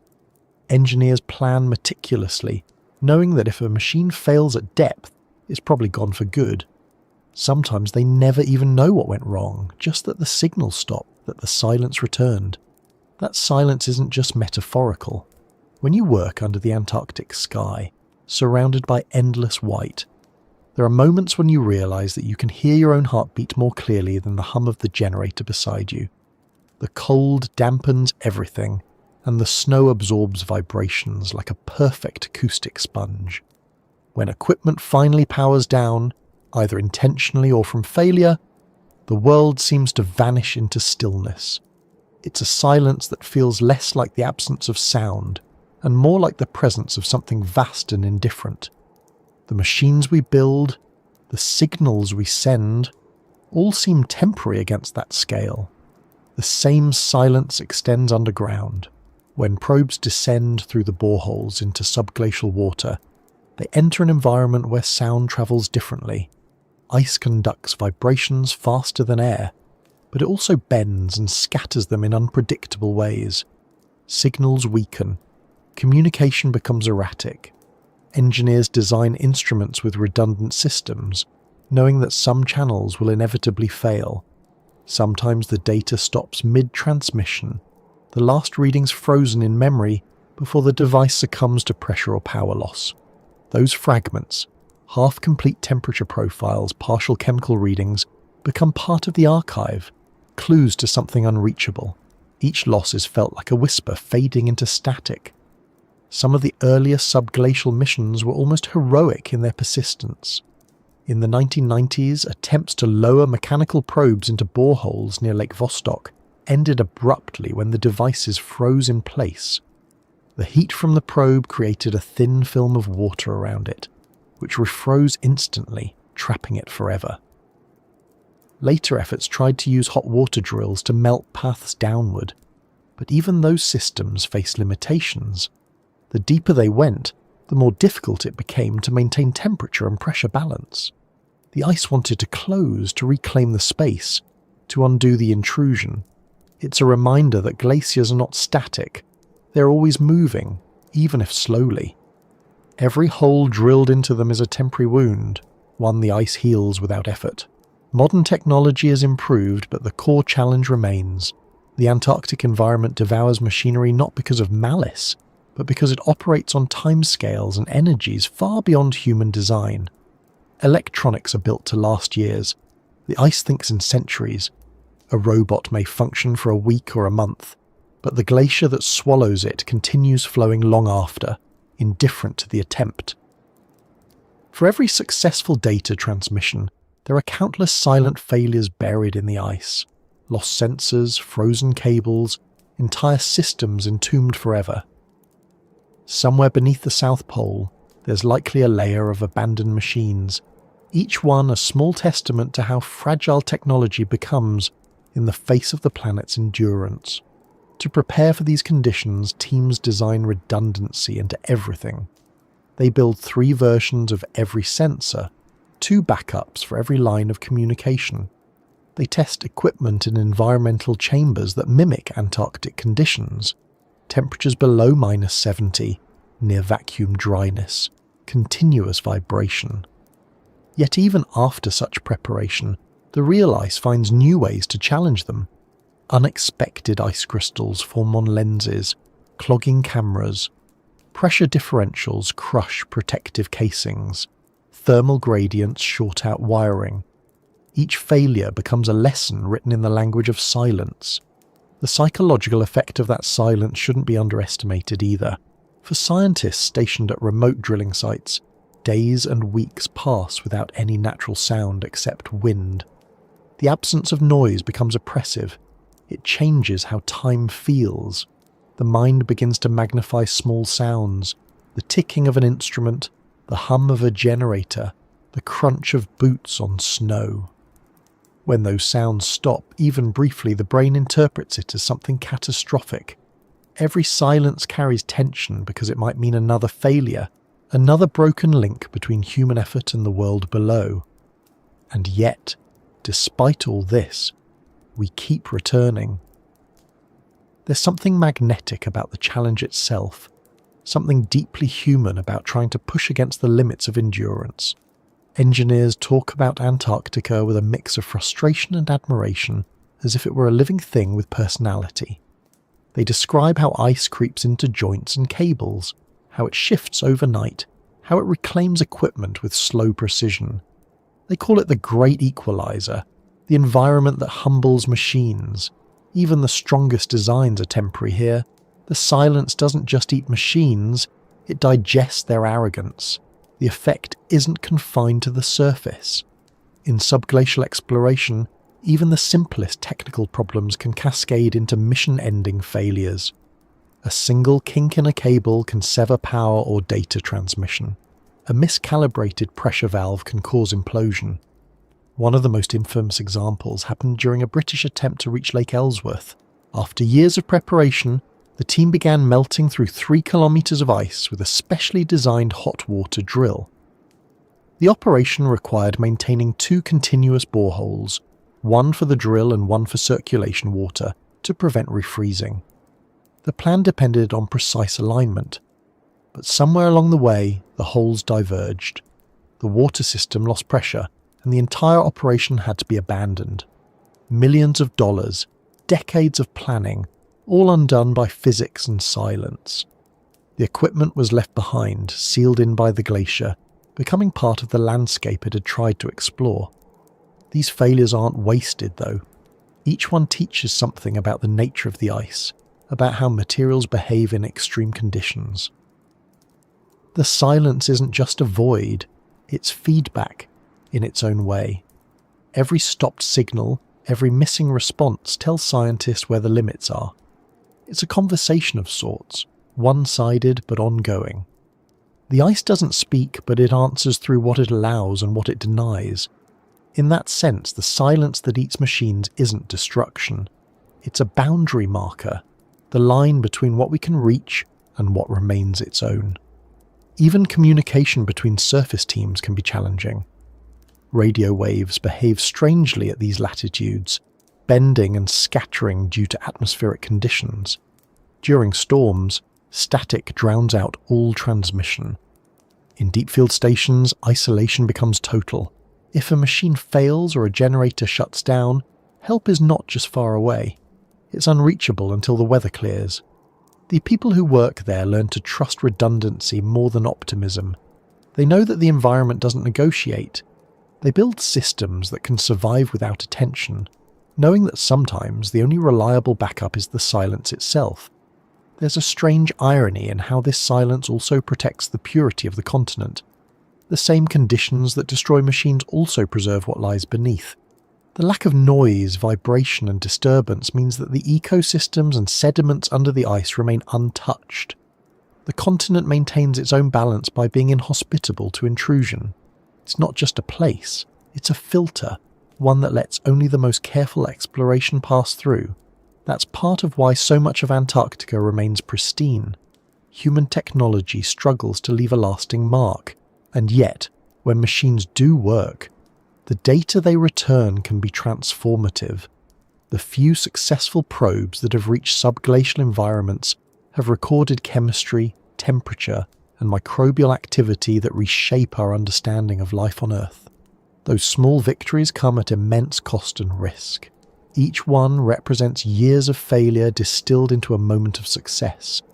Every byte of data pulled from the ice is a kind of defiance against silence, proof that persistence can extract whispers from a world designed to mute them. Still, the ice doesn't change its nature. It continues to flow, to press, to reclaim. The silence always wins in the end. The question isn't whether we can conquer it, but whether we should keep trying to. There's a lesson in how quickly the environment dismantles our presence.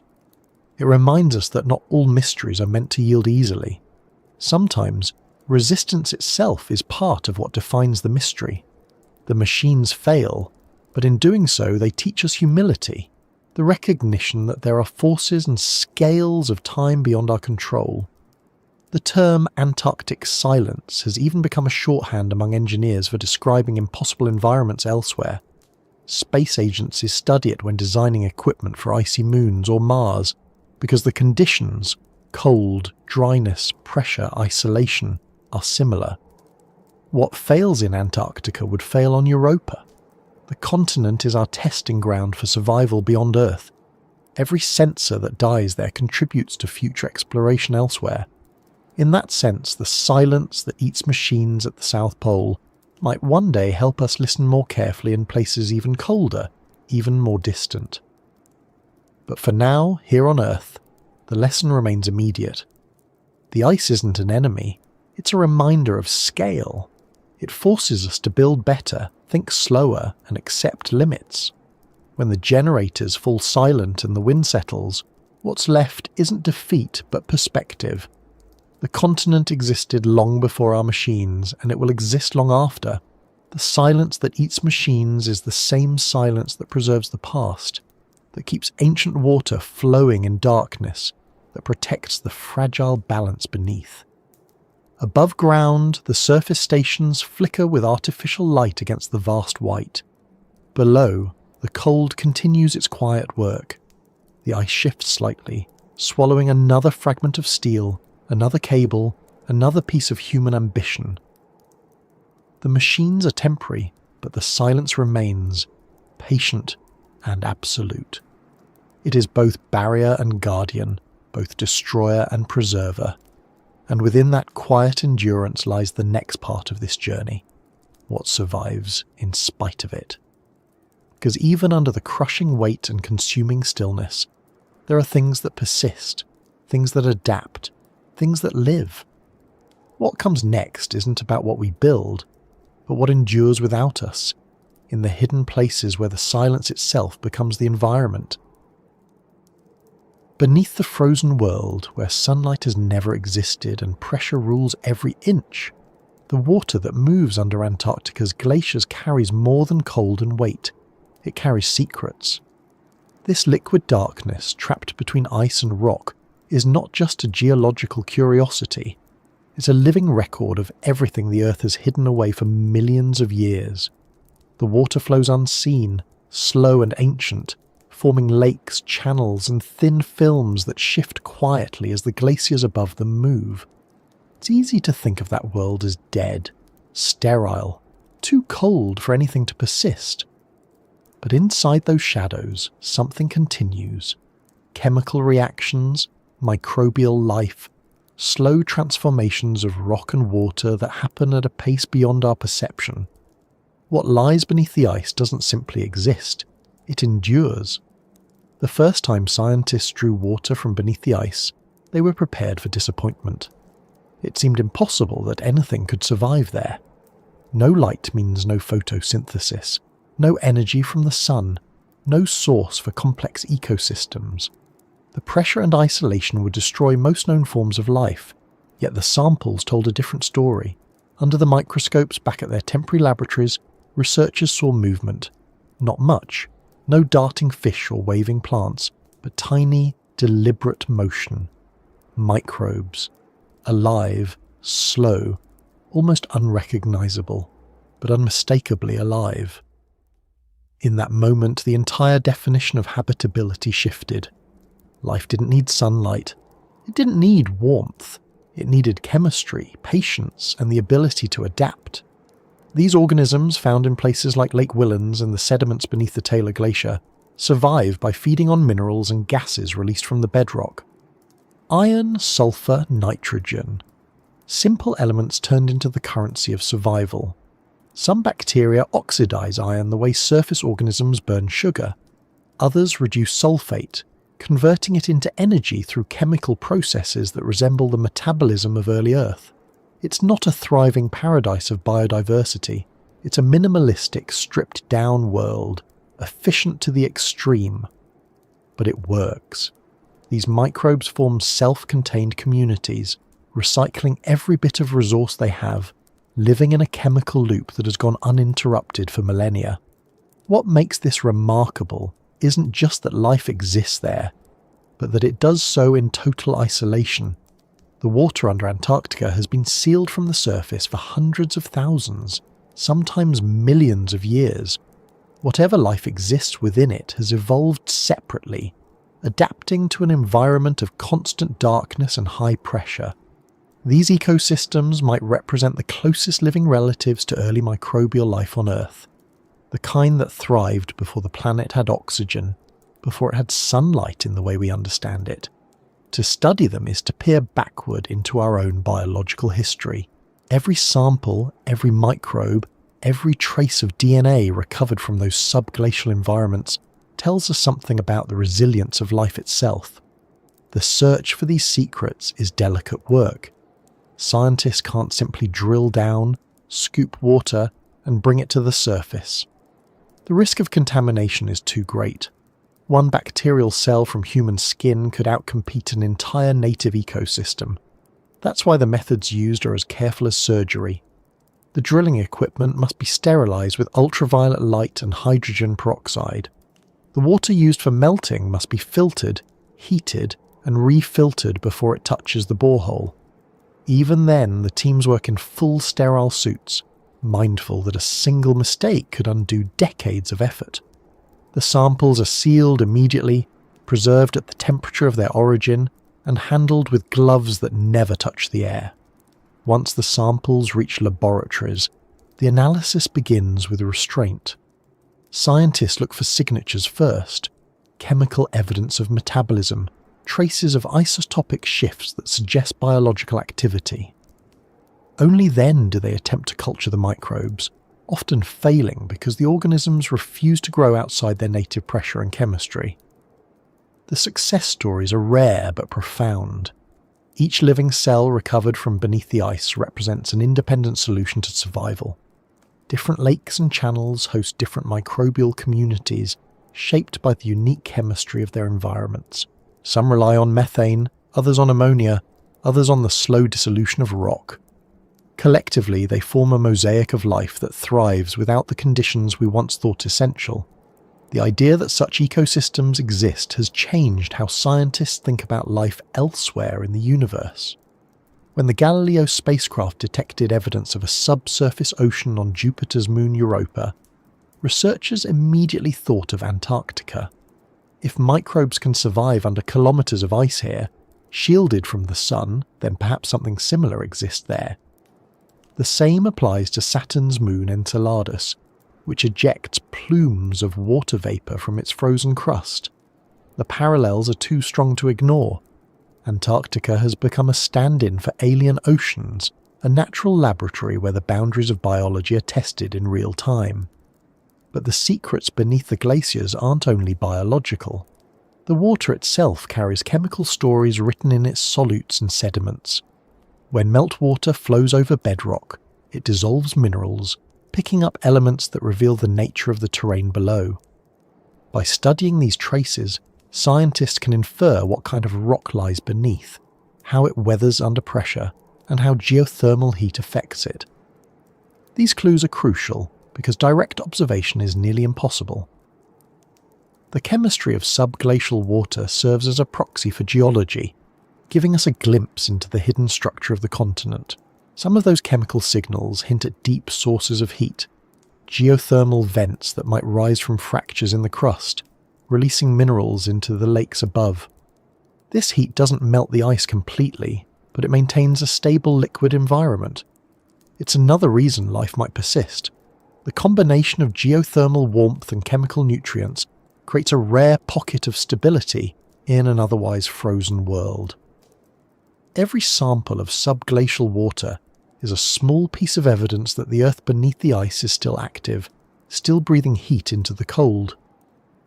There's also the matter of the sediments at the bottom of these lakes. They're more than mud, they're archives. Each layer of sediment holds particles carried by water long before the ice arrived. Buried within them are fossilized traces of pollen, diatoms, and ancient DNA.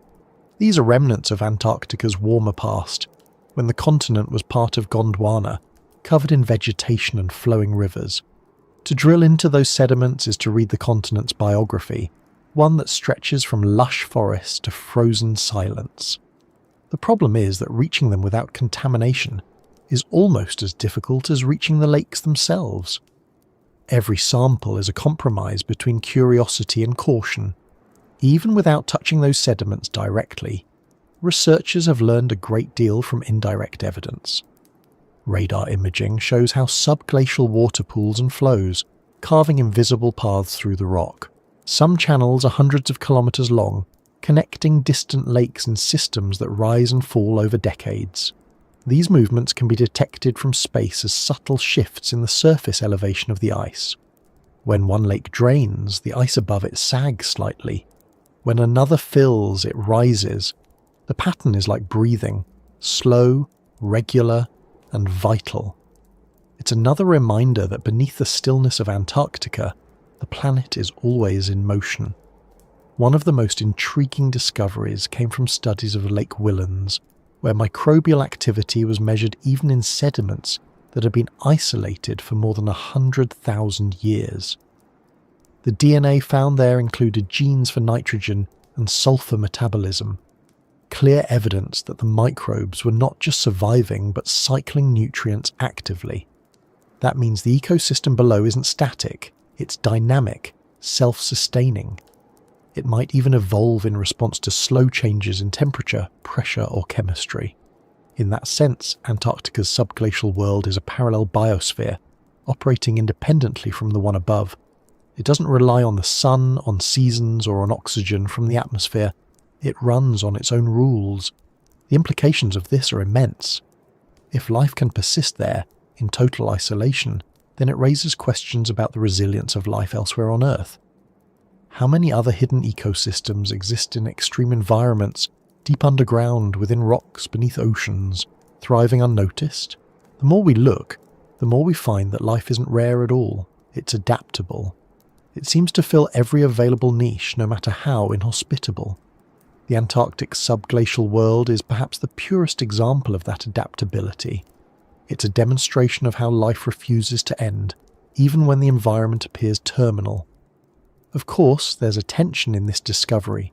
The more we learn, the more we risk altering what we study.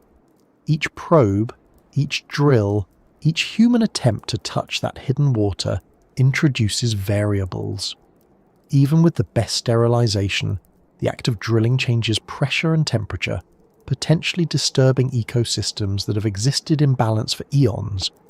It's a moral dilemma unique to modern science. How to study without damaging, how to know without interfering. Some researchers argue that we should observe remotely and leave direct sampling for the future, when technology can ensure complete protection. Others believe that the knowledge gained is worth the risk, provided the work is done with care. Both views have merit, but the ice doesn't favour either. It waits, patient, indifferent to debate. The phrase liquid shadows captures something essential about these lakes. They are both lightless and revealing. Every time we uncover a bit of data about them, we see not just what they contain, but how much remains unseen. Their darkness isn't just physical, it's informational. It represents everything we haven't yet measured, everything we still don't understand about the interactions between ice, water, rock, and life.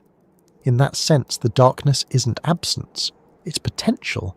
Each discovery illuminates a small part of it, and each unanswered question makes it larger again. Some of the most fascinating hypotheses about subglacial environments concern their role in global systems. The water that flows beneath Antarctica eventually drains into the ocean, carrying with it minerals and organic compounds. These outflows could influence marine ecosystems, providing nutrients that sustain plankton and other life forms near the coast. In that way, the hidden lakes and rivers of the South Pole might be linked to the health of the world's oceans. The connection between the deepest darkness and the most productive marine regions is not yet fully understood, but it suggests that Antarctica's secret world may be more than an isolated curiosity. It may be part of the planet's broader network of life. The study of these waters also challenges how we think about exploration. It's easy to romanticize discovery as something dramatic, full of noise and triumph. But here, discovery happens quietly. There's no rush of adrenaline, no roar of engines, just patient observation, careful calibration, and the faint satisfaction of seeing data that almost wasn't there. The scientists who dedicate their lives to this work understand that progress here is measured in microns and molecules. They may spend years preparing for a single sample, only to extract a few drops of water that hold an entire hidden history. The rewards are subtle but profound. Even the failures add depth to the story. A lost probe, a contaminated core, a frozen cable all become part of the record of how we've tried to reach this world. They are reminders of how delicate the balance is between human ambition and the natural systems that guard their secrets. The glaciers erase our tools, but not our intent. They remind us that exploration isn't always about success. Sometimes it's about persistence in the face of silence. Sometimes it's about learning how to listen differently. In the end, what we call secrets are really just truths we haven't earned yet. The ice holds them because it must, because its environment allows memory to exist without decay. The water moves quietly, keeping the past and present mixed together in perfect equilibrium. There's no malice in its secrecy, only the calm certainty of something that doesn't need to reveal itself. It's the same feeling that pervades every discovery in Antarctica, the sense that the planet doesn't owe us explanation, but that we owe it attention. And so, the story continues downward, from the microbes in their liquid shadows to the rivers that connect them. The journey under the ice is not a descent into stillness, but a deepening into motion. The hidden water flows, reshaping the rock beneath, carrying sediments, eroding, rebuilding. These invisible rivers link the lakes into vast subterranean systems, shifting slowly but constantly. They move like breath, pushing through cracks and channels, driven by the weight above and the heat below. To follow them is to trace the heartbeat of the frozen world, to understand how a continent can flow beneath its own silence. The rivers that move in darkness are the next part of this journey, where the frozen continent becomes fluid again, and the unseen world continues to write its story beneath our feet. Beneath the Antarctic ice, where pressure replaces gravity and sound is almost meaningless, there are rivers. They don't rush or sparkle. They don't roar or carve dramatic canyons like the rivers we know. They move in silence, in darkness, in intervals so slow they make time itself seem exaggerated. Scientists call them subglacial melt channels, but the term doesn't capture their reality. They are ghost rivers, streams of water that exist without ever being seen, tracing invisible routes across a landscape that no one has touched. They connect the hidden lakes, they carry sediments, they shift over decades and centuries, shaping the continent from below. They are the lifeblood of the ice sheet, though almost no one ever hears them flow. It took modern instruments to prove they were real. Before that, scientists assumed the base of Antarctica's ice sheet was mostly static, frozen solid. But as radar improved and satellites began to detect subtle movements in the ice, a new pattern emerged.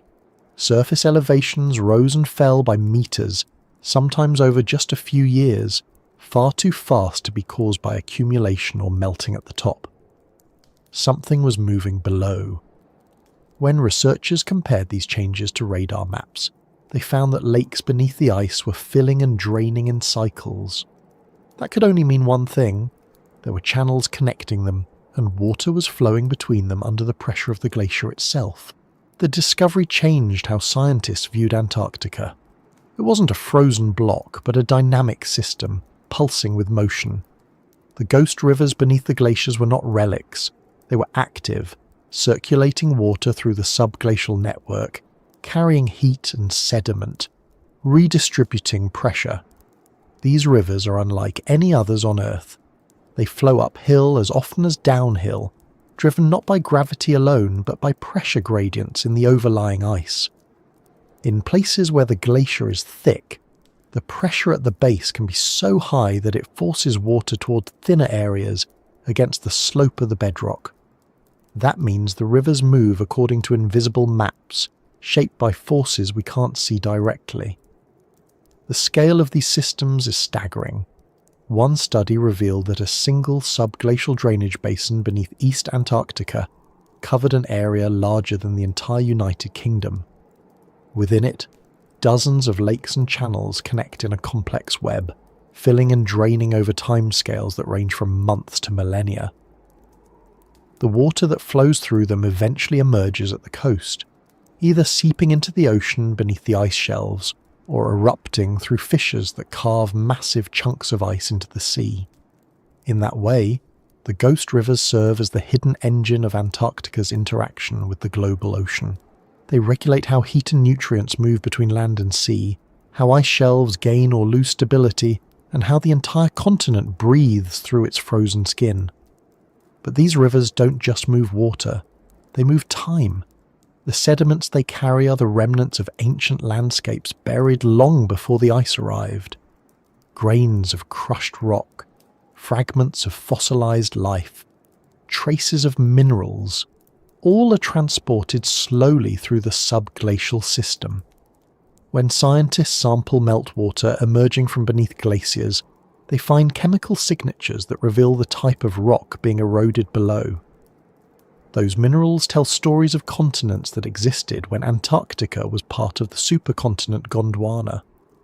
In some samples, traces of organic carbon suggest the remains of long-dead ecosystems recycled endlessly through pressure and flow.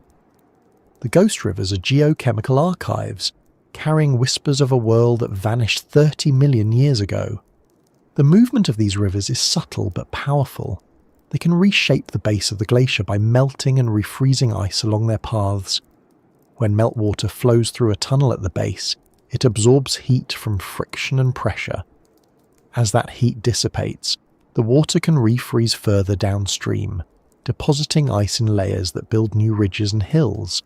Over time, this process sculpts the landscape beneath the ice, creating undulating plains and channels known as mega-scale glacial lineations. From above, radar detects them as ripples tens of kilometers long. They are the footprints of rivers that no one has seen, carved not in rock but in ice and sediment, shifting slowly under pressures that defy comprehension. Even the bedrock beneath these rivers is not still. Under the immense weight of the ice, it flexes, sinks, and sometimes rises. The movement happens over centuries, but its effects accumulate.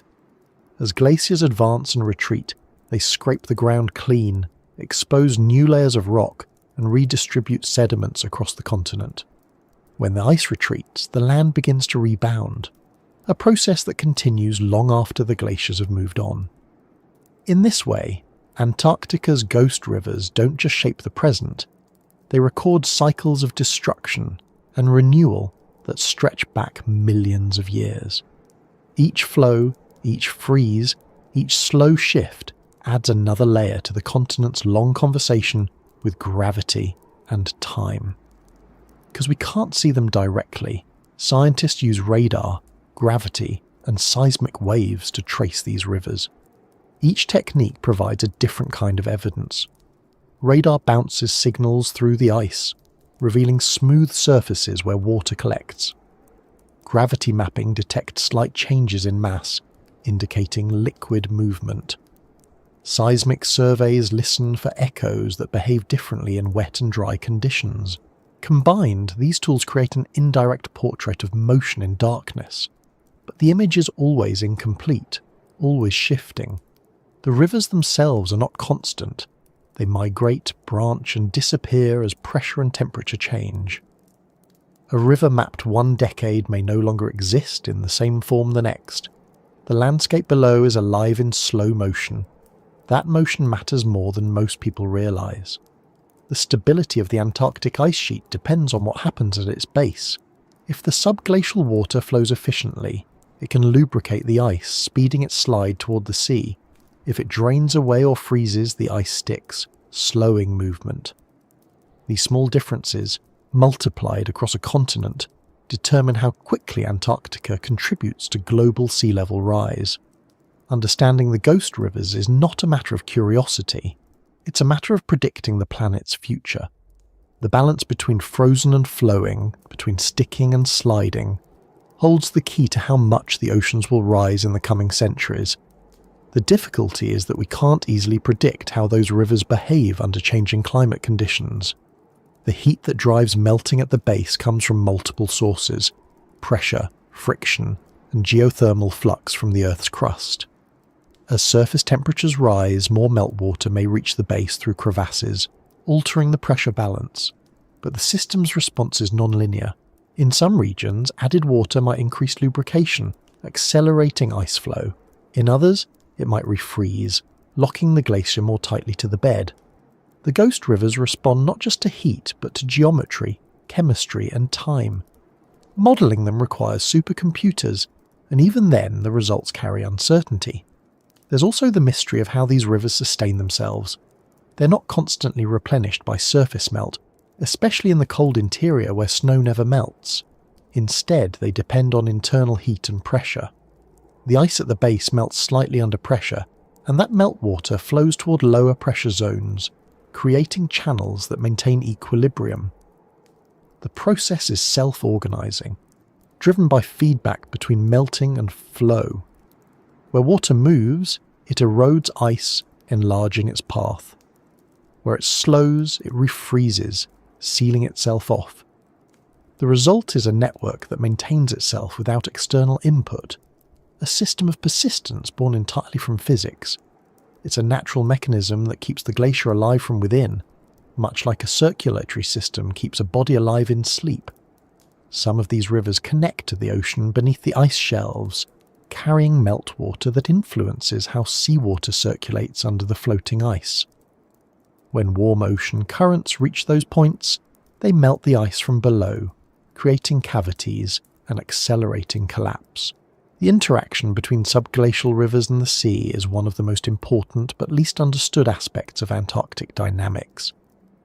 It's where the stability of the continent meets the energy of the ocean, a boundary so delicate that a small shift in salinity or temperature could change everything. Despite the complexity, the picture that emerges is one of balance. The ghost rivers aren't chaotic, they're structured by the rules of pressure and temperature. They form predictable patterns of drainage, responding to the topography of the bedrock and the thickness of the ice above. Over thousands of years, they carve routes that remain roughly stable, even as glaciers advance and retreat.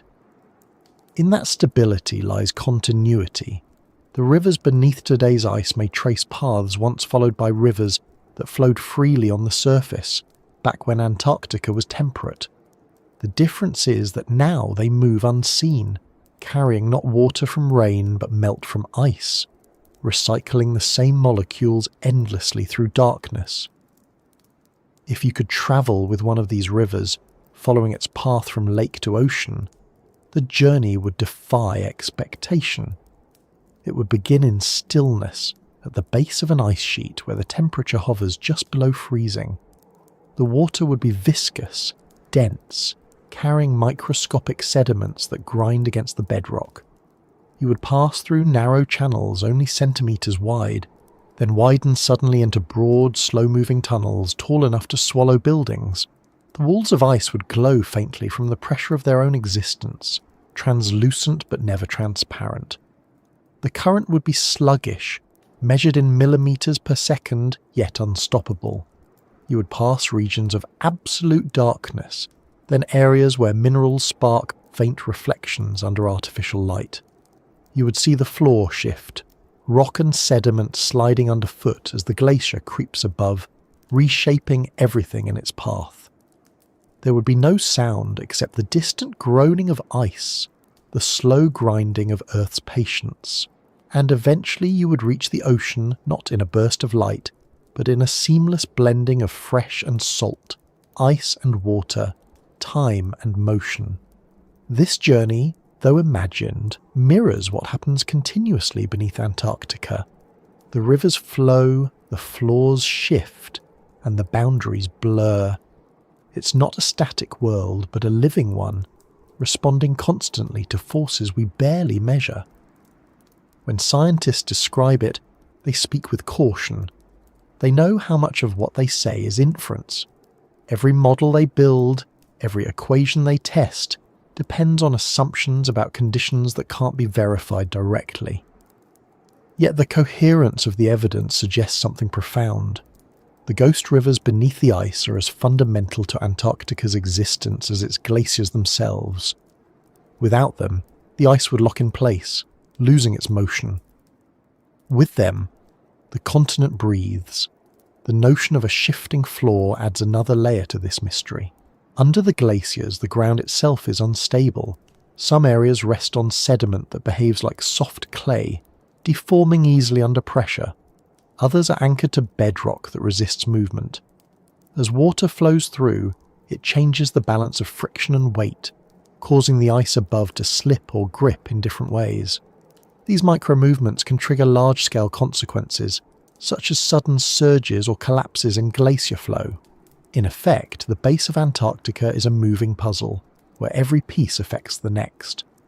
The ghost rivers are the lubricant, the negotiators in the constant conversation between ice and rock. As researchers learn more, they begin to see Antarctica less as a frozen relic and more as a living machine, a complex system of interactions where even the slowest movements matter. The ghost rivers are part of its metabolism. They transfer heat, redistribute minerals and maintain balance. They're invisible but essential. Without them, the ice sheet would behave differently, perhaps catastrophically. With them, it endures, adjusting to stress with the patience of deep time. Still, the more we understand, the more fragile the picture becomes. The warming of the oceans and atmosphere threatens to disrupt this balance. As ice thins and the flow of subglacial water changes, the ghost rivers may accelerate, shifting patterns that have been stable for millions of years. That could destabilize the glaciers they support, leading to faster melting and sea level rise. The chain reaction would ripple outward, from the deep Antarctic interior to the coastlines of distant continents. It's a reminder that even the slowest systems are not immune to change, that even ghost rivers can shape the visible world. And yet, amid all that movement, there is still something unreachable about them. We can trace their paths, measure their effects, and model their behavior, but we can't watch them directly. We know them through absence, through echoes, through the way the ice above rises and falls. They are proof that some truths can be known only indirectly, inferred through patience and persistence. The ghost rivers exist not because we see them, but because everything around them moves in response to their hidden flow. In that sense, they are the perfect symbol for the world beneath the glaciers, a world defined not by what we can observe, but by what we can sense only through its consequences. The ghost rivers remind us that exploration isn't always about visibility. It's about connection, about the ability to read patterns in darkness and understand that even in silence, everything moves. Beneath Antarctica, water continues its ancient journey. The floors shift, and the weight above presses down in endless rhythm. The continent endures, alive with motion too slow to hear, but powerful enough to shape the planet. And as we listen to those faint signals, the story doesn't end, it deepens. Because the same forces that create those rivers also create resistance. The ice and water interact in ways that test the limits of endurance, not only for machines, but for the idea of exploration itself. The environment pushes back, reminding us that every attempt to reach it carries consequences. What happens next isn't just about what flows, it's about what resists, what pushes upward when the weight becomes too much. What happens when the frozen world defends itself against intrusion? There's a limit to how far we can push against Antarctica before it pushes back. The ice, for all its stillness, has a kind of memory. It remembers intrusion. It remembers heat. It remembers movement. Every probe, every borehole, every human attempt to go deeper stirs that memory. It's not a conscious resistance, of course, but it feels like one. The environment doesn't rage or retaliate in the way living things do. It simply obeys the physics that made it. But those same laws are unyielding. When we try to force our way in, the ice responds with pressure, with collapse, with silence. It closes holes, seizes machines, refreezes paths we've barely opened.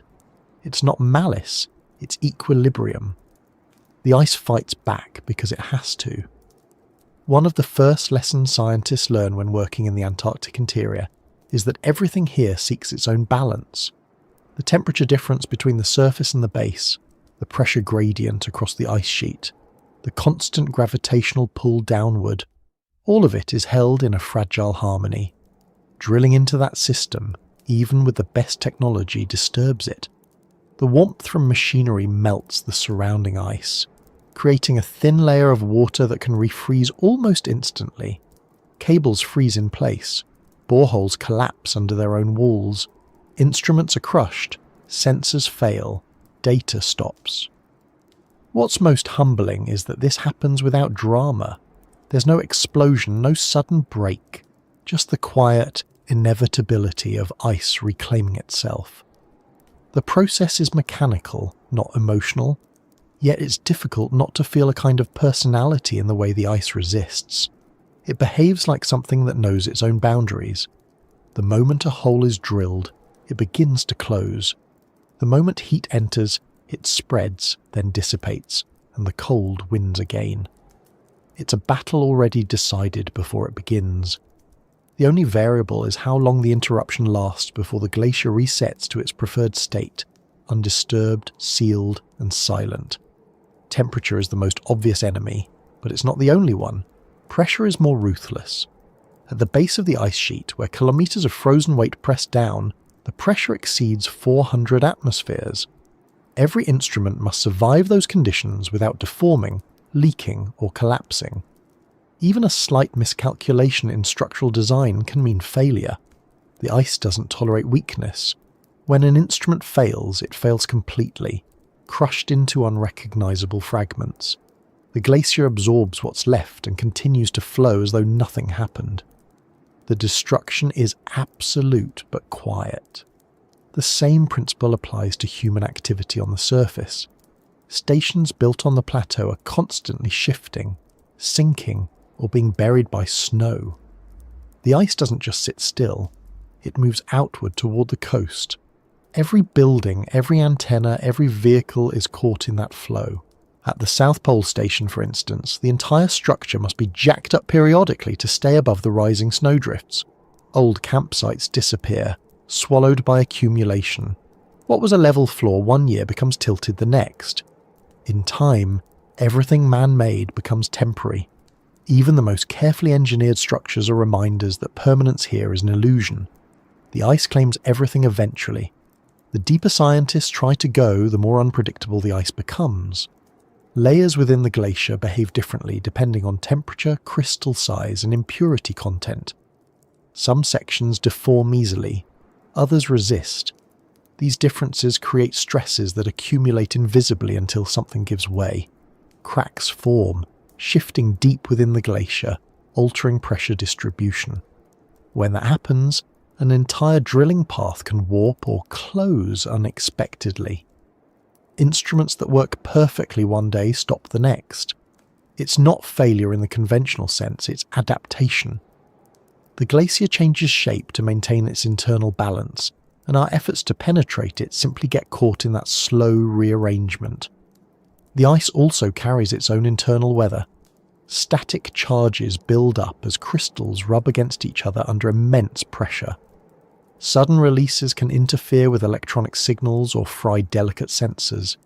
Even magnetic instruments suffer.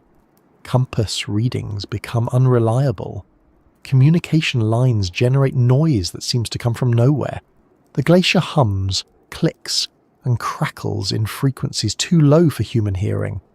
It's a living field of physics, constantly shifting, constantly active. Every attempt to measure it reveals how much more there is to measure. Then there's the issue of contamination, not from what we bring, but from what we disturb. The lower layers of the ice contain gases, particles, and microbes sealed away for millions of years.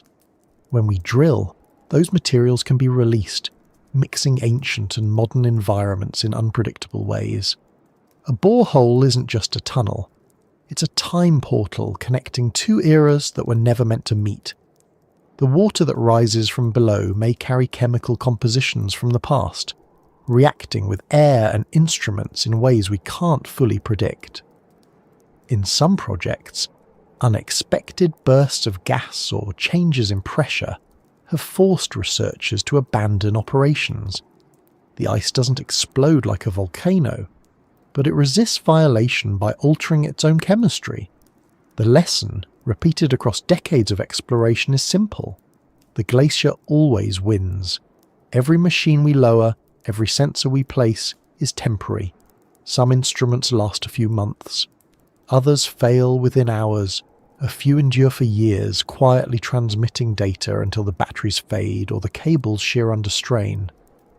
When they stop, the silence returns. The glacier reclaims its equilibrium. And yet, despite knowing this, we keep trying. There's something irresistible about pushing against a boundary that refuses to yield. It's not stubbornness, it's curiosity shaped by persistence. At its core, the struggle between human technology and Antarctic ice is a dialogue between two vastly different timescales. Machines operate on human time. Seconds, minutes, years. The glacier moves in centuries. When the two interact, the mismatch creates conflict. We want results now. The ice responds later. Our instruments record data for a brief moment, but the processes they measure continue long after we're gone. It's like trying to photograph a moving mountain with a camera that only works for an instant. The result is never complete, but even fragments are valuable because they offer glimpses into a world that resists visibility. This resistance is not uniform. In some regions, the ice cooperates. Smooth, predictable, easy to model. In others, it becomes chaotic. Basal ice, the layer closest to the bedrock, is especially unpredictable. It contains impurities, sediments, and pockets of meltwater that alter its flow. In places, it sticks tightly to the rock, anchoring the glacier. In others, it slides freely. This variability means that two boreholes drilled just kilometers apart can yield completely different results. The ice is not one material but many, a mosaic of densities and behaviors. Its complexity defies simplification. What we call fighting back is simply the ice asserting its natural state. The same pressure that protects the subglacial lakes also destroys our equipment. The same flow that carries nutrients to hidden microbes drags our instruments out of alignment. Every obstacle we encounter is the result of the same physics that make the place extraordinary in the first place. The challenge isn't to overcome the ice, but to understand it on its own terms. That realization has shaped modern polar research. Instead of trying to conquer the environment, scientists now design missions that work with it, using passive sensors, remote observations, and autonomous systems that require minimal disturbance. The goal has shifted from intrusion to coexistence. Even so, accidents happen. Drills freeze, tethers snap. In one case, an autonomous probe designed to explore beneath an ice shelf went missing after its navigation system failed. Months later, When another team located the area using sonar, they found the probe had been carried away by shifting ice, trapped in a crevasse, its power long dead. The glacier had taken it, absorbed it, added it to its growing collection of artifacts buried in silence. Each loss adds another reminder of how delicate our presence here is. Sometimes the ice's response is immediate. When a borehole reaches a subglacial lake, the difference in pressure between the water and the hole can cause a sudden surge. The water rushes upward, refreezing almost instantly when it meets colder layers. The result is a plug of ice that seals the borehole shut, erasing the opening before it can be used. This phenomenon has ended more than one ambitious project. The message is clear: balance restored. No second chances. Other times, the ice's resistance plays out slowly, almost invisibly. The heat from drilling diffuses through surrounding layers, altering their structure. Over months, the changes accumulate. Crystals realign, stresses shift, and eventually the borehole collapses. The glacier heals itself not with speed, but with persistence. What was once an entrance becomes indistinguishable from the surrounding ice. It's an act of geological patience, restoration by indifference. The term self-healing ice might sound like a metaphor, but it's real. Ice flows under its own weight, redistributing material to close gaps and smooth surfaces. Even the tracks left by vehicles on the plateau fade quickly, erased by drifting snow and slow compression. Nothing lasts here except the ice itself.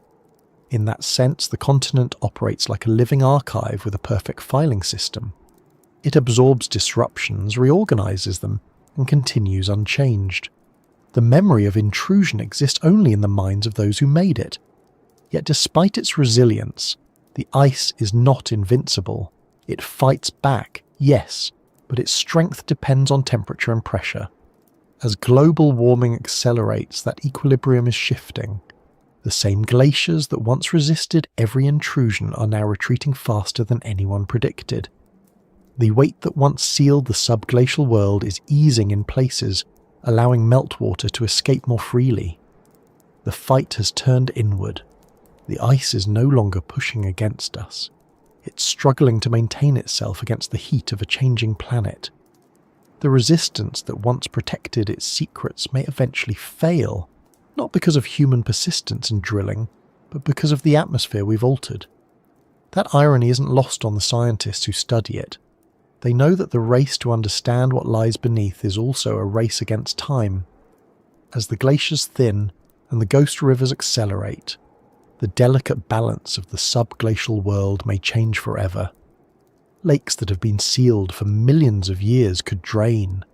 Sediments preserved in perfect stillness could mix with meltwater and flow into the ocean. The ice that once fought back might one day surrender, not in defeat but in transformation.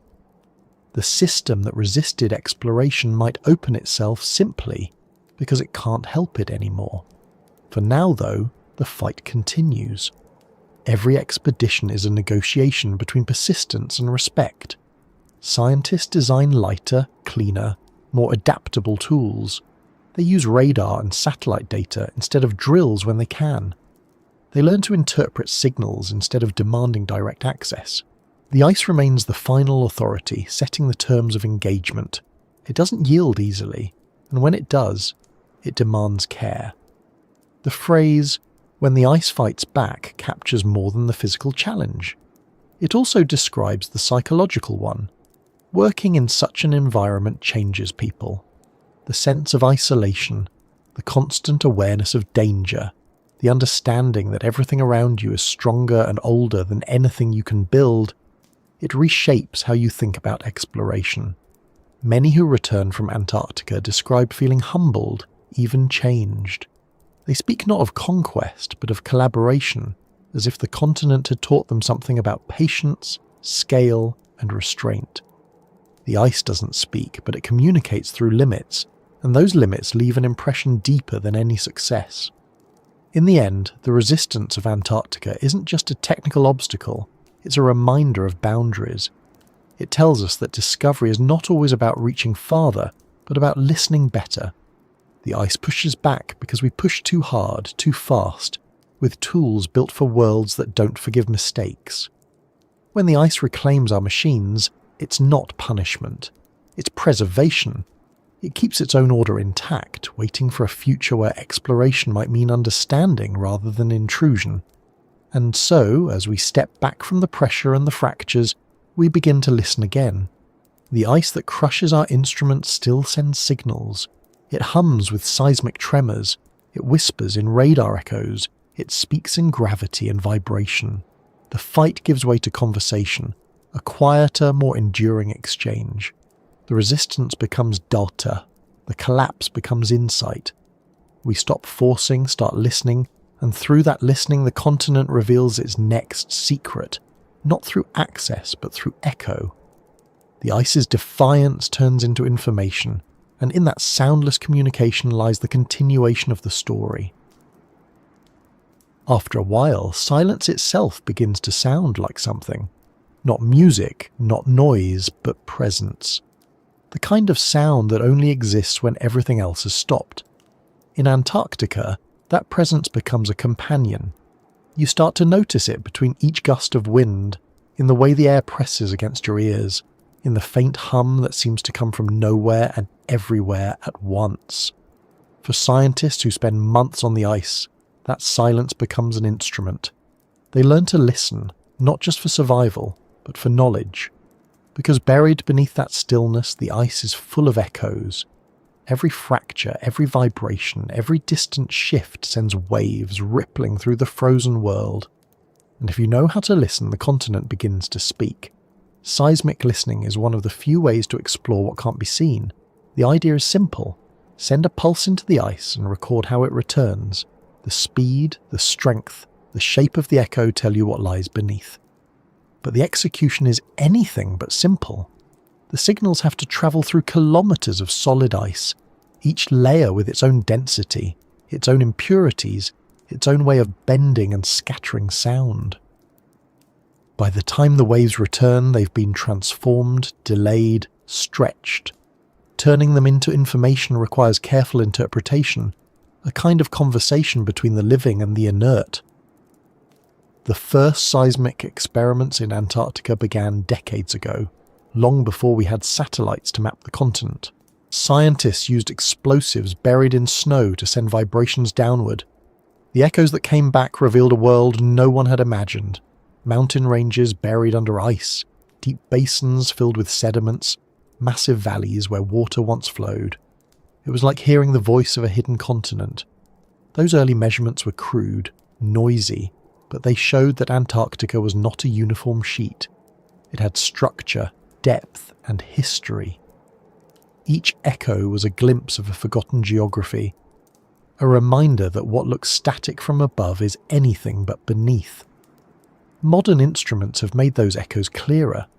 Instead of explosives, scientists now use vibroseis trucks, machines that shake the ground in controlled patterns, or arrays of sensors that detect natural vibrations from the Earth itself. These passive recordings capture the constant tremor of the planet, the micro-earthquakes, the creaks of shifting ice, even the low-frequency hum of ocean waves hitting distant shores. Antarctica is never completely still. It's just that its movements happen in a register below our hearing. Seismic sensors translate those inaudible motions into patterns we can read. The result is a portrait of the ice that's as dynamic as it is beautiful. Beneath the surface, the echoes reveal folds and fractures, ridges and plains, all sculpted by pressure and flow. Some areas ring like hollow chambers, suggesting hidden lakes or voids. Others return dull, thick echoes where ice and rock are fused tightly together. Each signal tells a story of movement and resistance, of flow and fracture. Scientists map these echoes over vast distances, building three-dimensional models that let them visualize the shape of the continent under the ice. But even with the best data, interpretation remains partly an act of imagination. The ice never gives up its full detail. It only allows approximations. Among the most fascinating discoveries from seismic mapping is the existence of buried mountain ranges. The Gamburtsev Mountains, for instance, hidden beneath more than 2 kilometers of ice in East Antarctica. When scientists first detected them, they were stunned. The range stretched for about 1,200 kilometers, as tall and rugged as the Alps. Yet it had been completely invisible. No one had ever seen a single peak. The echoes that revealed it were faint and fragmented, requiring years of analysis to piece together. It was like reconstructing an entire world from whispers. Those mountains may have been the nucleus around which the Antarctic ice sheet first formed. In that sense, they are the continent's spine, preserved in perfect secrecy for 30 million years. Listening to Antarctica isn't limited to seismic waves.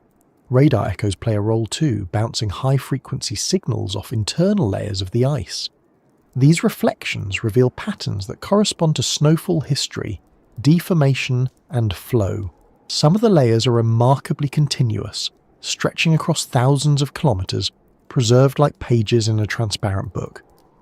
Others are distorted or erased, showing where the ice has flowed faster or melted internally. Each layer is a record of climate and movement, a frozen chronicle of the planet's atmosphere written year after year. The echoes from radar instruments turn the ice into an archive, one that records both its own behaviour and the world above it. But not all echoes come from instruments. Some come from the ice itself. As glaciers move, they crack and grind against the rock below, releasing acoustic energy. These natural sounds, called ice quakes, are recorded by seismic networks as sharp pulses. They reveal when and where the ice is slipping, how fast it's moving, and how stress builds up within it. Thousands of such events happen every day across Antarctica, forming a symphony of motion that no one can hear unaided. To the senses, it's a language of creaks and snaps, each one a signal of adjustment, a release of pressure, a negotiation between ice, rock, and gravity. In one sense, these echoes are evidence of a living system. The ice is not passive. It's constantly adapting to stress, redistributing weight, responding to temperature. Each vibration, each tremor, is a heartbeat of the glacier. In another sense, they're reminders of impermanence. Every crack is a step toward change, toward melting, flowing, and eventually disappearance. Listening to these sounds is like listening to the breath of something immense and aging, something both powerful and vulnerable. The technology used to capture these signals is sensitive enough to detect movements smaller than a millimeter. Networks of geophones and radar stations listen continuously, feeding data to researchers thousands of kilometers away. They can track the motion of ice streams as they slide toward the ocean, watch the filling and draining of subglacial lakes in real time, and detect the smallest shifts in ice shells before they break apart. In recent years, scientists have begun to combine seismic and radar data with satellite imagery, creating an almost complete picture of the continent's inner motion. The result is both stunning and sobering. The ice is alive, yes, but it's also changing faster than ever recorded. The echoes are getting louder, the tremors more frequent, as warming accelerates the processes that once moved in silence. Beyond their scientific value, these echoes have a kind of philosophical weight. They force us to confront the scale of the forces at work, to hear the continuity of a planet that moves whether we pay attention or not. The Antarctic ice doesn't need us to notice it. Its movements existed long before human ears, long before machines. But now, for the first time, we can listen. And in that listening, we discover something unsettling. That the Earth itself communicates in ways we're only beginning to understand. It doesn't speak in words or intentions, but in patterns of vibration that carry information about stress, temperature, and flow. It tells us where it hurts, where it changes, where it releases energy. The challenge is learning how to interpret that language before it's too late to act on what it's saying. Some of the most profound seismic data comes from the edges of the continent, where ice shelves meet the ocean. These are places of constant interaction, where tides flex the ice up and down, where waves strike from below, where currents erode the base. The echoes recorded there are chaotic, overlapping, unpredictable. Yet within that noise, scientists have found patterns that correspond to daily and seasonal cycles. The ice shelves resonate like vast instruments, vibrating with the rhythm of the sea. The frequency of those vibrations changes as the shelves thin or crack, offering early warnings of collapse. In that sense, listening becomes a form of prediction. The echoes tell us what's about to happen before it does. There's something strangely human about the idea that we understand Antarctica better by listening than by looking. For centuries, exploration was about sight, about seeing what lay beyond the horizon. But here, where light reveals only whiteness, hearing becomes more meaningful. The data we collect doesn't produce images but waveforms, patterns of amplitude and delay. It's not about vision, it's about translation. The scientists who work with these signals often describe their work as interpretation rather than observation. They read the Earth like a score, each vibration a note in an endless composition. The ice also carries echoes from beyond itself. Meteorites striking the surface send vibrations through the crust. Distant earthquakes on other continents travel through the planet, refracting as they pass under the South Pole. Even ocean waves breaking thousands of kilometers away create infrasonic pulses that reach the ice. Antarctica is a receiver as much as a sender. It absorbs the world's noise, filters it, and sends it back altered. When researchers analyze the data, they can identify distant events by their seismic fingerprints. The continent, though isolated, is connected to everything. Its silence is not emptiness. It's filled with the faintest murmur of global motion. That interconnectedness has practical importance too. Seismic networks in Antarctica contribute to global monitoring systems that detect nuclear tests, track earthquakes, and study Earth's interior. Every echo recorded there adds a data point to our understanding of how the planet behaves. Beneath the frozen surface lies not only scientific curiosity but infrastructure, the kind that helps us measure the pulse of the entire Earth.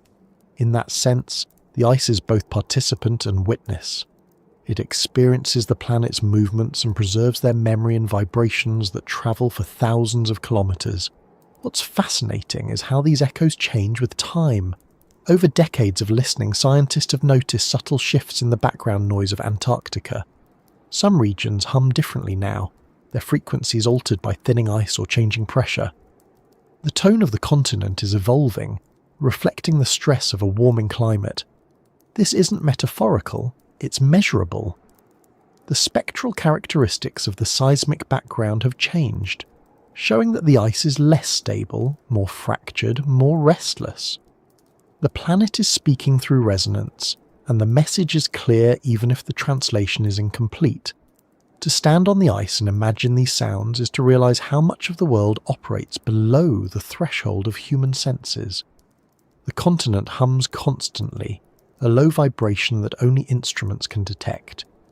If we could hear it directly, it might sound like the deep drone of a storm filtered through centuries of snow. It would be both terrifying and beautiful. The sound of pressure, friction, and flow merging into something continuous. Every glacier, every ice shelf, every subglacial river contributes to that chorus.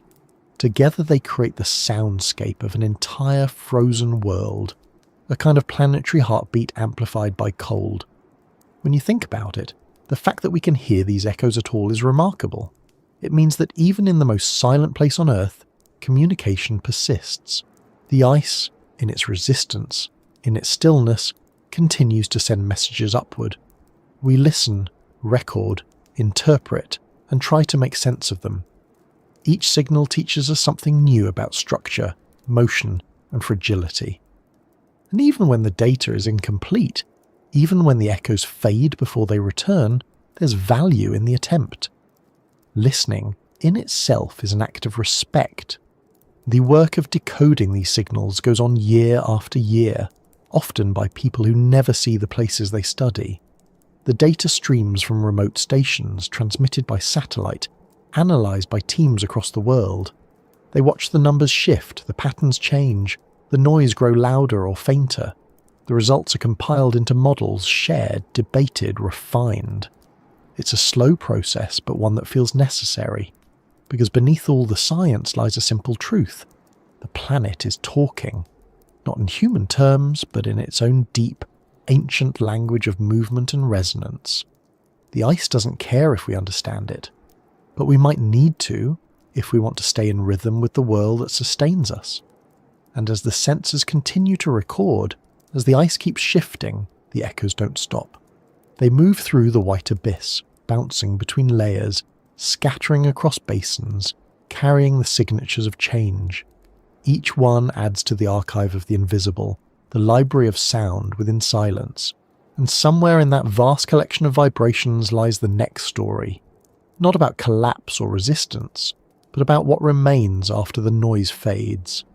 Because even as the echoes travel and die, something stays behind, something constant, something waiting to be heard in a different way. Every story about Antarctica eventually reaches a moment when curiosity meets its limit. It's not a limit of imagination or ambition, it's one of responsibility. For every question we ask about what lies beneath the ice, there's a second question that follows quietly behind it. Should we? The deeper we go, the more fragile the balance becomes between discovery and disturbance. The continent holds not just scientific opportunity, but ethical weight. It's a place that demands restraint. A reminder that curiosity, unchecked, can become carelessness. Antarctica doesn't resist us because it fears intrusion. It resists because it depends on balance. Our challenge is to decide whether our search for knowledge honours that balance or undermines it. The tension has existed since the first human footprints appeared on the ice. Early explorers saw Antarctica as a frontier, something to conquer, to map, to claim. But as science replaced conquest, the language changed. We stopped calling it the last continent to be claimed and began calling it the last to be understood. Yet even understanding carries consequences. To observe something, you must interact with it. To measure it, you must change it, even if only slightly. The question is, how much change is acceptable in the pursuit of truth? In a place as delicate as the Antarctic ecosystem, even small actions echo for centuries. Modern Antarctic science operates under one of the most stringent environmental protection frameworks in existence. The Antarctic Treaty and its associated protocols forbid military activity, resource extraction, and most forms of pollution. Every research project, no matter how small, must justify itself not only scientifically but ethically. Before a team can drill, collect samples, or install sensors, it must demonstrate that the benefit of the data outweighs the risk of contamination. It's a unique situation in human history. An entire continent governed not by ownership but by agreement, protected for the sake of knowledge itself. And yet, even within that framework, the decisions are rarely simple. Take, for instance, the challenge of exploring subglacial lakes. These bodies of water have been sealed beneath ice for millions of years. No sunlight, no air, no contact with the surface. They are natural time capsules, preserving ecosystems and chemical compositions from eras long vanished. To access them requires drilling through several kilometers of ice, an act that inevitably alters the pressure and temperature of the environment. No matter how careful the technique, the mere act of opening a passage changes the lake's isolation. Scientists must decide whether the knowledge gained about ancient life, about Earth's history, about planetary biology, is worth the irreversible change that access creates. When the first attempts to reach Lake Vostok were planned, the debate was intense. The Russian team operating the site had already drilled to within a few meters of the lake's ceiling. Environmental groups warned that continued drilling could introduce surface microbes or chemicals that would contaminate a pristine ecosystem.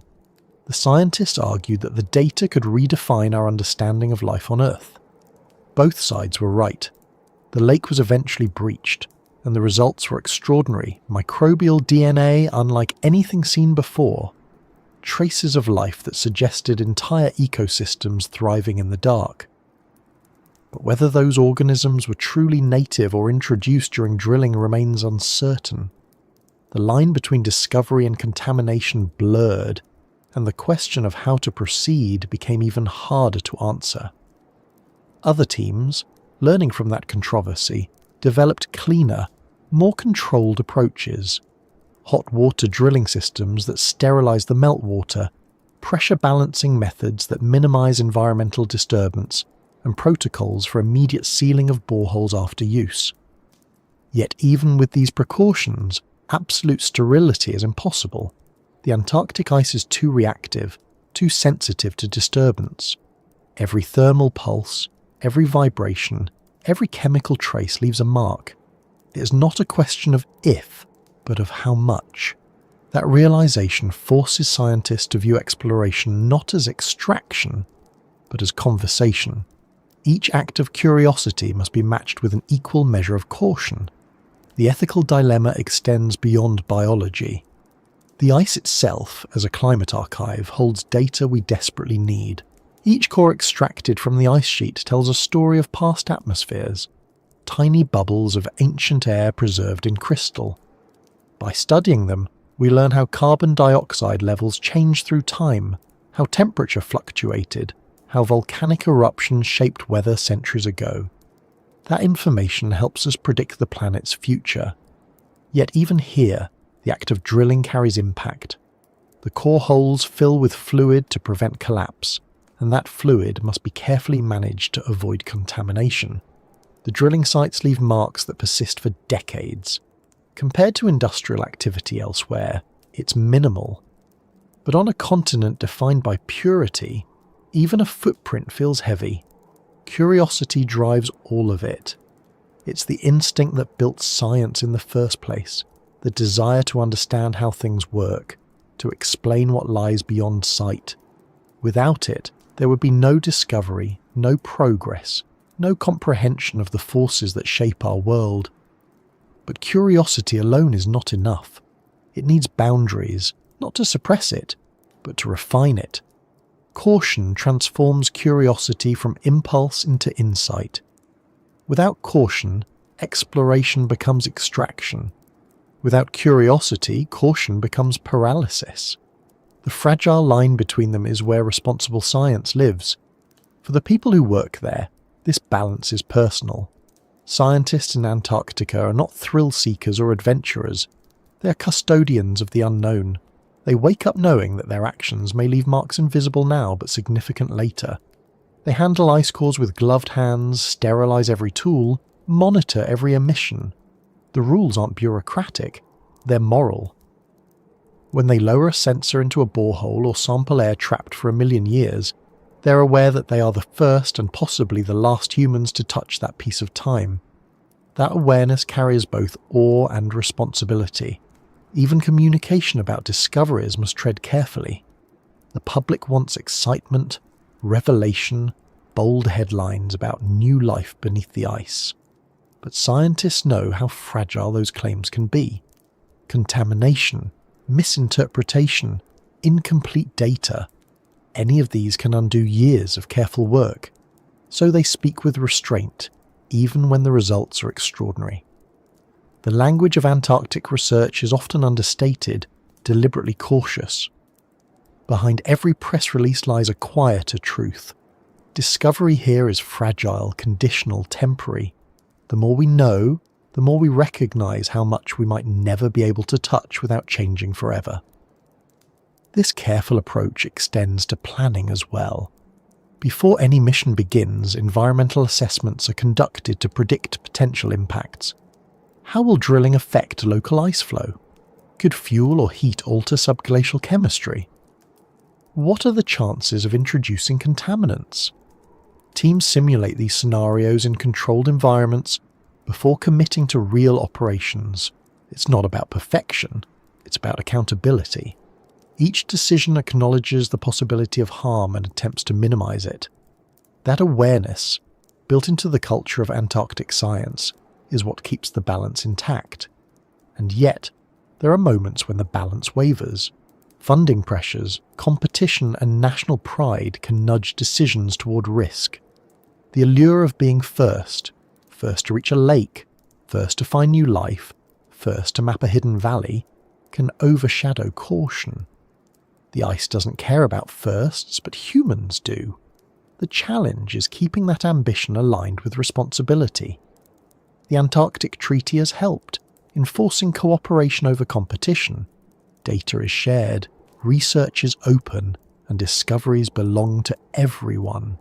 Still, the temptation remains. The more inaccessible a secret seems, the greater the desire to uncover it. The question, again and again, is how to satisfy that desire without crossing the line from respect to disruption.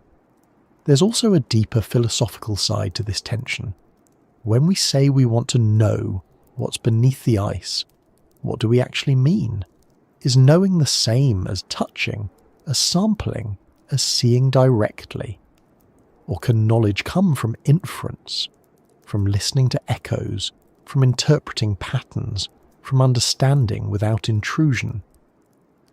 The shift from physical exploration to remote sensing marks more than technological progress. It represents a change in mindset. It suggests that maybe the most ethical form of curiosity is the one that doesn't insist on contact, the one that listens instead of reaching. That idea resonates beyond science. The fragile line between curiosity and caution exists in every human endeavour, between invention and destruction, between progress and preservation. Antarctica just makes it visible. The continent functions like a mirror, reflecting back our behaviour at its most extreme. It shows us what happens when we approach something fragile with tools designed for conquest. It forces us to slow down, to measure not just what we do, but why we do it. It reminds us that knowing everything is not the same as understanding everything. Sometimes leaving something untouched is an act of deeper respect. Still, curiosity doesn't vanish because caution exists. It adapts. Scientists develop non-invasive techniques, drone imaging, satellite interferometry, ice-penetrating radar. These methods allow us to see through the ice without breaking it. They transform exploration from direct contact to remote connection. The data may be less immediate, but it's cleaner, safer, more sustainable. In a way, it's the next evolution of exploration, discovery without disruption. The more we refine these methods, the closer we get to understanding without altering. It's a kind of harmony between human ingenuity and natural endurance. The balance is also personal for those who spend years analysing samples in distant laboratories. They know that every vial of meltwater, every particle of sediment, represents a moment of intrusion. Their responsibility is to extract as much knowledge as possible from as little impact as necessary. They stretch each sample across dozens of tests, chemical, biological, isotopic, using minimal material. It's science practiced like conservation, where precision replaces abundance. The fewer holes we drill, the better we understand the meaning of each one. The fragility of this balance is perhaps the most important lesson Antarctica teaches. The ice sheet is immense, but it's not infinite. Its ecosystems are resilient, but they're not invulnerable. Human presence, even minimal, adds heat, waste, and disturbance. The environmental protocols that govern the continent aren't overcautious. They're essential. Without them, curiosity could quickly become exploitation. History is full of examples where the pursuit of knowledge turned destructive. Antarctica offers a chance to do better, to prove that exploration can exist alongside preservation. And yet, despite all the caution, the continent remains as mysterious as ever. There will always be things we can't study directly, environments too deep, too fragile, too interlinked with the global system to risk disturbance. Those places remind us that limits are not failures. They're boundaries that define responsibility. In respecting them, we keep the very thing we seek to understand intact. Curiosity doesn't end at the line of caution. It refines itself there, finding new ways to learn without harm. The people who work in those conditions understand that every decision is part of a legacy. Decades from now, when new technologies emerge, future scientists will inherit the record of how we treated this place. They'll see which methods preserved integrity and which crossed the line. They'll judge us not by how much we discovered, but by how much we left unbroken.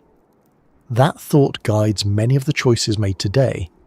The understanding that restraint in the long view may be the greatest form of discovery. In a way, this balance between curiosity and caution mirrors the very nature of the ice itself. It moves slowly, changes carefully, adjusts to pressure instead of resisting it. It endures by knowing its limits. Perhaps that's the lesson hidden in all the layers and echoes and frozen depths, that survival, for both glaciers and humans, depends on the ability to adapt without overreaching. The ice shows us how to hold contradictions gently, to explore while protecting, to change without destruction, to move without losing form. And as the research continues, as data streams back from distant sensors and satellites, the same question remains suspended in the cold air above every camp and borehole. How much is enough? How much should we know before our knowledge begins to harm what we study? The answer changes with time, with technology, with wisdom. But the asking of the question itself, quiet, constant, humble, is what keeps the work honest. Antarctica doesn't give easy answers. It gives us silence, reflection, and the faint sound of our own restraint echoing back through the white abyss. That sound, more than any measurement, might be the truest sign that we're learning. Night in Antarctica doesn't really arrive the way it does anywhere else. It unfolds slowly, like the dimming of a world that forgets how to end the day. When the sun finally sinks below the horizon, after months of circling low, the sky doesn't darken all at once, it exhales. The light fades into pale blues, then greys, then a darkness so absolute it feels physical. The cold deepens, the air tightens, and above the horizon, the stars appear sharper than should be possible. They seem closer, more deliberate, as if distance itself has been shortened by the cold. In that darkness, the entire continent changes character. The noise of wind, the hum of machinery, the echoes of work all fade into something deeper. What remains is stillness, an enormous living stillness that fills every space between the stars and the ice. For the people stationed here through the winter, that stillness becomes a constant presence. They work under the faint glow of floodlights or the weak shimmer of auroras. The air crackles faintly with static, and every sound carries farther than it should. The snow crunches like glass under boots, and even breathing feels amplified. But when the generators stop for maintenance, when everything goes quiet, the silence becomes so total that it borders on otherworldly. It's not the absence of sound, it's the complete suspension of it, as if the air itself has frozen. You can stand outside the research station surrounded by nothing but horizon and sky, and feel as though the planet has paused. There's no motion visible, no life, no signal of time, just the weight of stars above and the patient presence of ice below. That stillness isn't empty, though. It's full of movement too slow to see. Beneath the frozen surface, the glaciers continue their crawl, pressing forward by centimetres each year. The hidden rivers flow, the lakes shift, the sediments settle. The earth beneath the ice remains active, breathing geothermal warmth upward in faint, steady pulses. Even in the middle of winter, when surface temperatures fall below -70, that deep motion continues. The silence is not death, it's persistence. Everything that lives or moves here does so quietly, almost invisibly. The stillness isn't the absence of life, it's the form life takes when noise would cost too much energy. Above the ice, the stars perform their own kind of motion. The air is so dry and clear that light travels without scattering, and constellations you've seen all your life appear altered, sharper, almost alien. Astronomers say there's no better place on Earth to study the cosmos. The lack of moisture means infrared telescopes can see deeper into space, detecting wavelengths that are absorbed elsewhere. The thin, stable atmosphere makes stars shimmer less, giving clarity unmatched by any observatory outside space.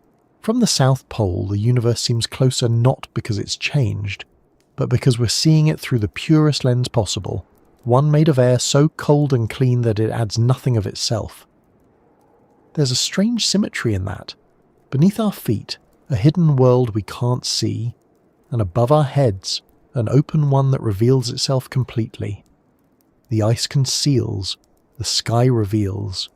Between them stands the human observer, caught between curiosity for what's below and awe for what's above. The stillness holds both directions together, the deep time of the glacier and the deep space of the stars. In that silence, the distance between past and future, between Earth and universe, seems to collapse into a single moment of awareness. It's the kind of realization that happens only here, where nothing interrupts thought except the occasional creak of shifting ice or the faint hiss of breath freezing in the air. Scientists who winter at the South Pole often describe that season as both the most isolating and the most clarifying experience of their lives. Days blur into nights, then back into days, until time becomes meaningless.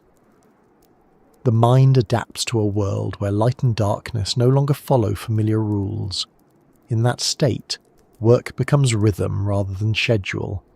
People measure progress not in hours but in data collected, instruments maintained, tasks completed before frostbite sets in. Between those moments, there's the long quiet of waiting.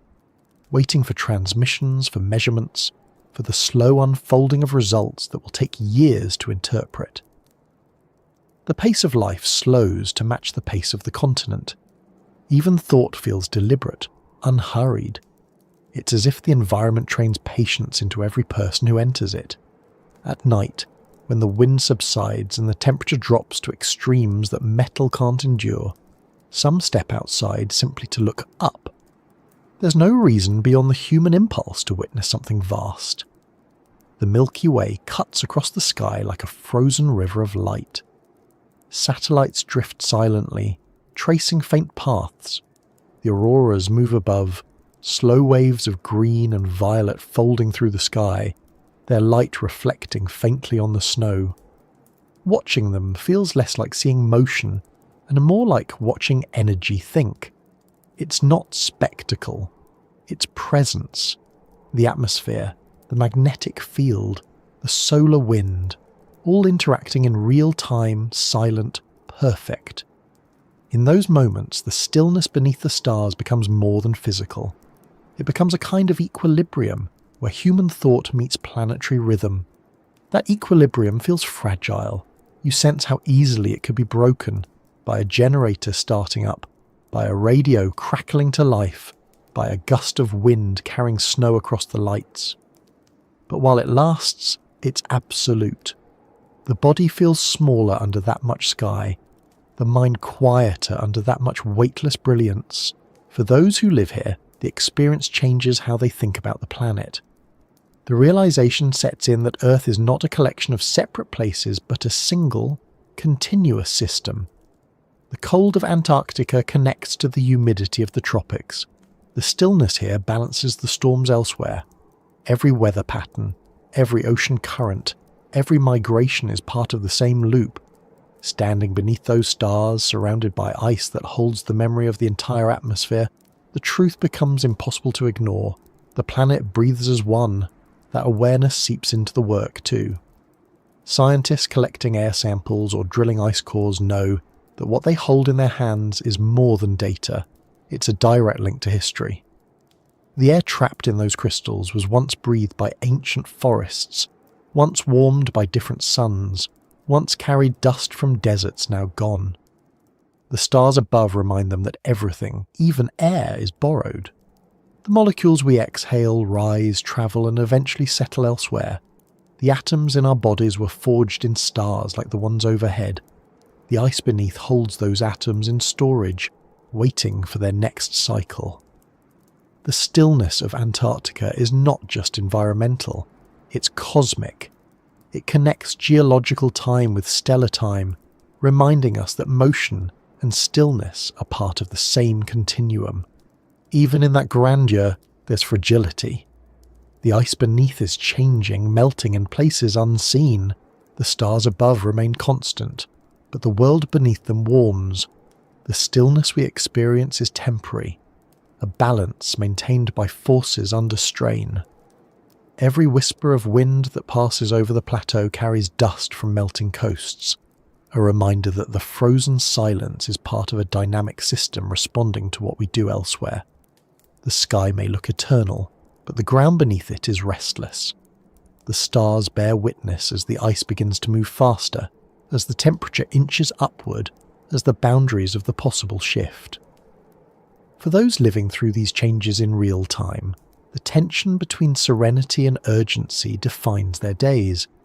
They work surrounded by beauty but driven by concern.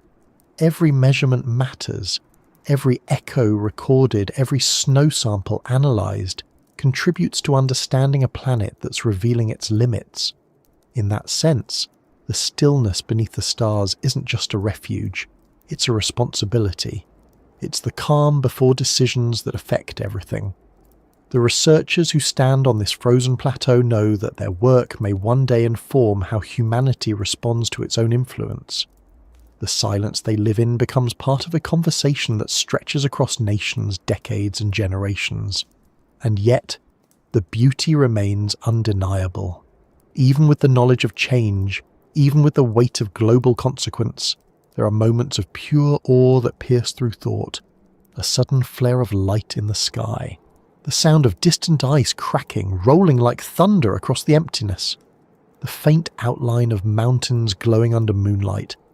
These moments remind them why they came, to understand, to bear witness, to be part of something larger than themselves. The stillness isn't just external, it moves inward, settling in the mind as quiet clarity. Inside the research stations, where warmth and light provide small islands of comfort, people create rhythms to match the endless night. Meals become ceremonies, conversations stretch for hours, laughter fills the corridors with a fragile warmth. Outside, the temperature might kill within minutes, but inside there's life, persistence, connection. The contrast is constant. The extremes of isolation and community, of vast emptiness and close companionship. That contrast mirrors the larger balance between curiosity and caution, between exploration and restraint. The people who live here carry both within them, the urge to uncover what's hidden and the awareness of how easily it can be lost. From orbit, satellites capture images of the continent at night, a dark expanse with only a few pinpoints of light where stations operate. Those faint glows are the only signs of human presence on a landmass larger than Europe. The rest is shadow and reflection.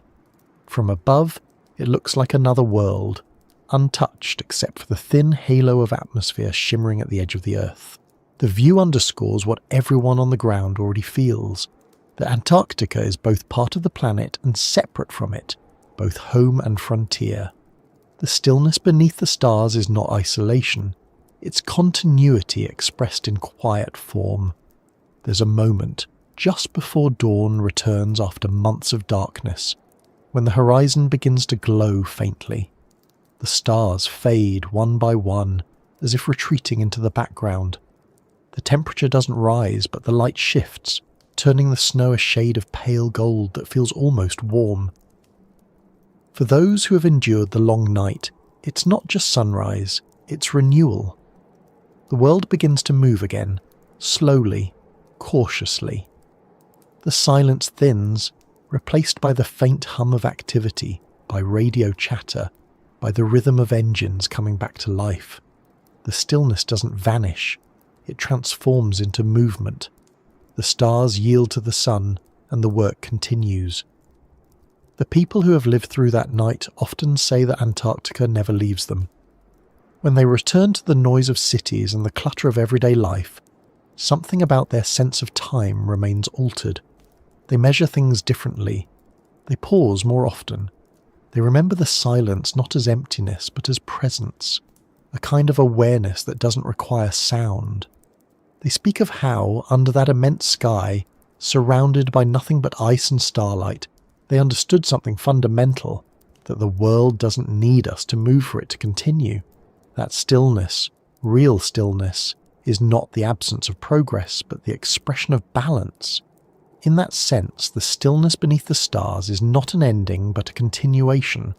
It's the calm acknowledgement that the mysteries beneath the glaciers will remain, that the stars above will continue to burn, and that our role is not to conquer, but to coexist. The ice will keep its secrets until it decides otherwise. The sky will keep shining regardless of whether we look up. And between them, for a brief moment in history, we stand, listening, learning, remembering what it means to share a world that moves and rests all at once. The stillness beneath the stars is not silence, it's harmony. It's the sound of balance holding for now, between curiosity and caution, between change and endurance, between what we know and what we never will. It's what the world sounds like when it remembers itself.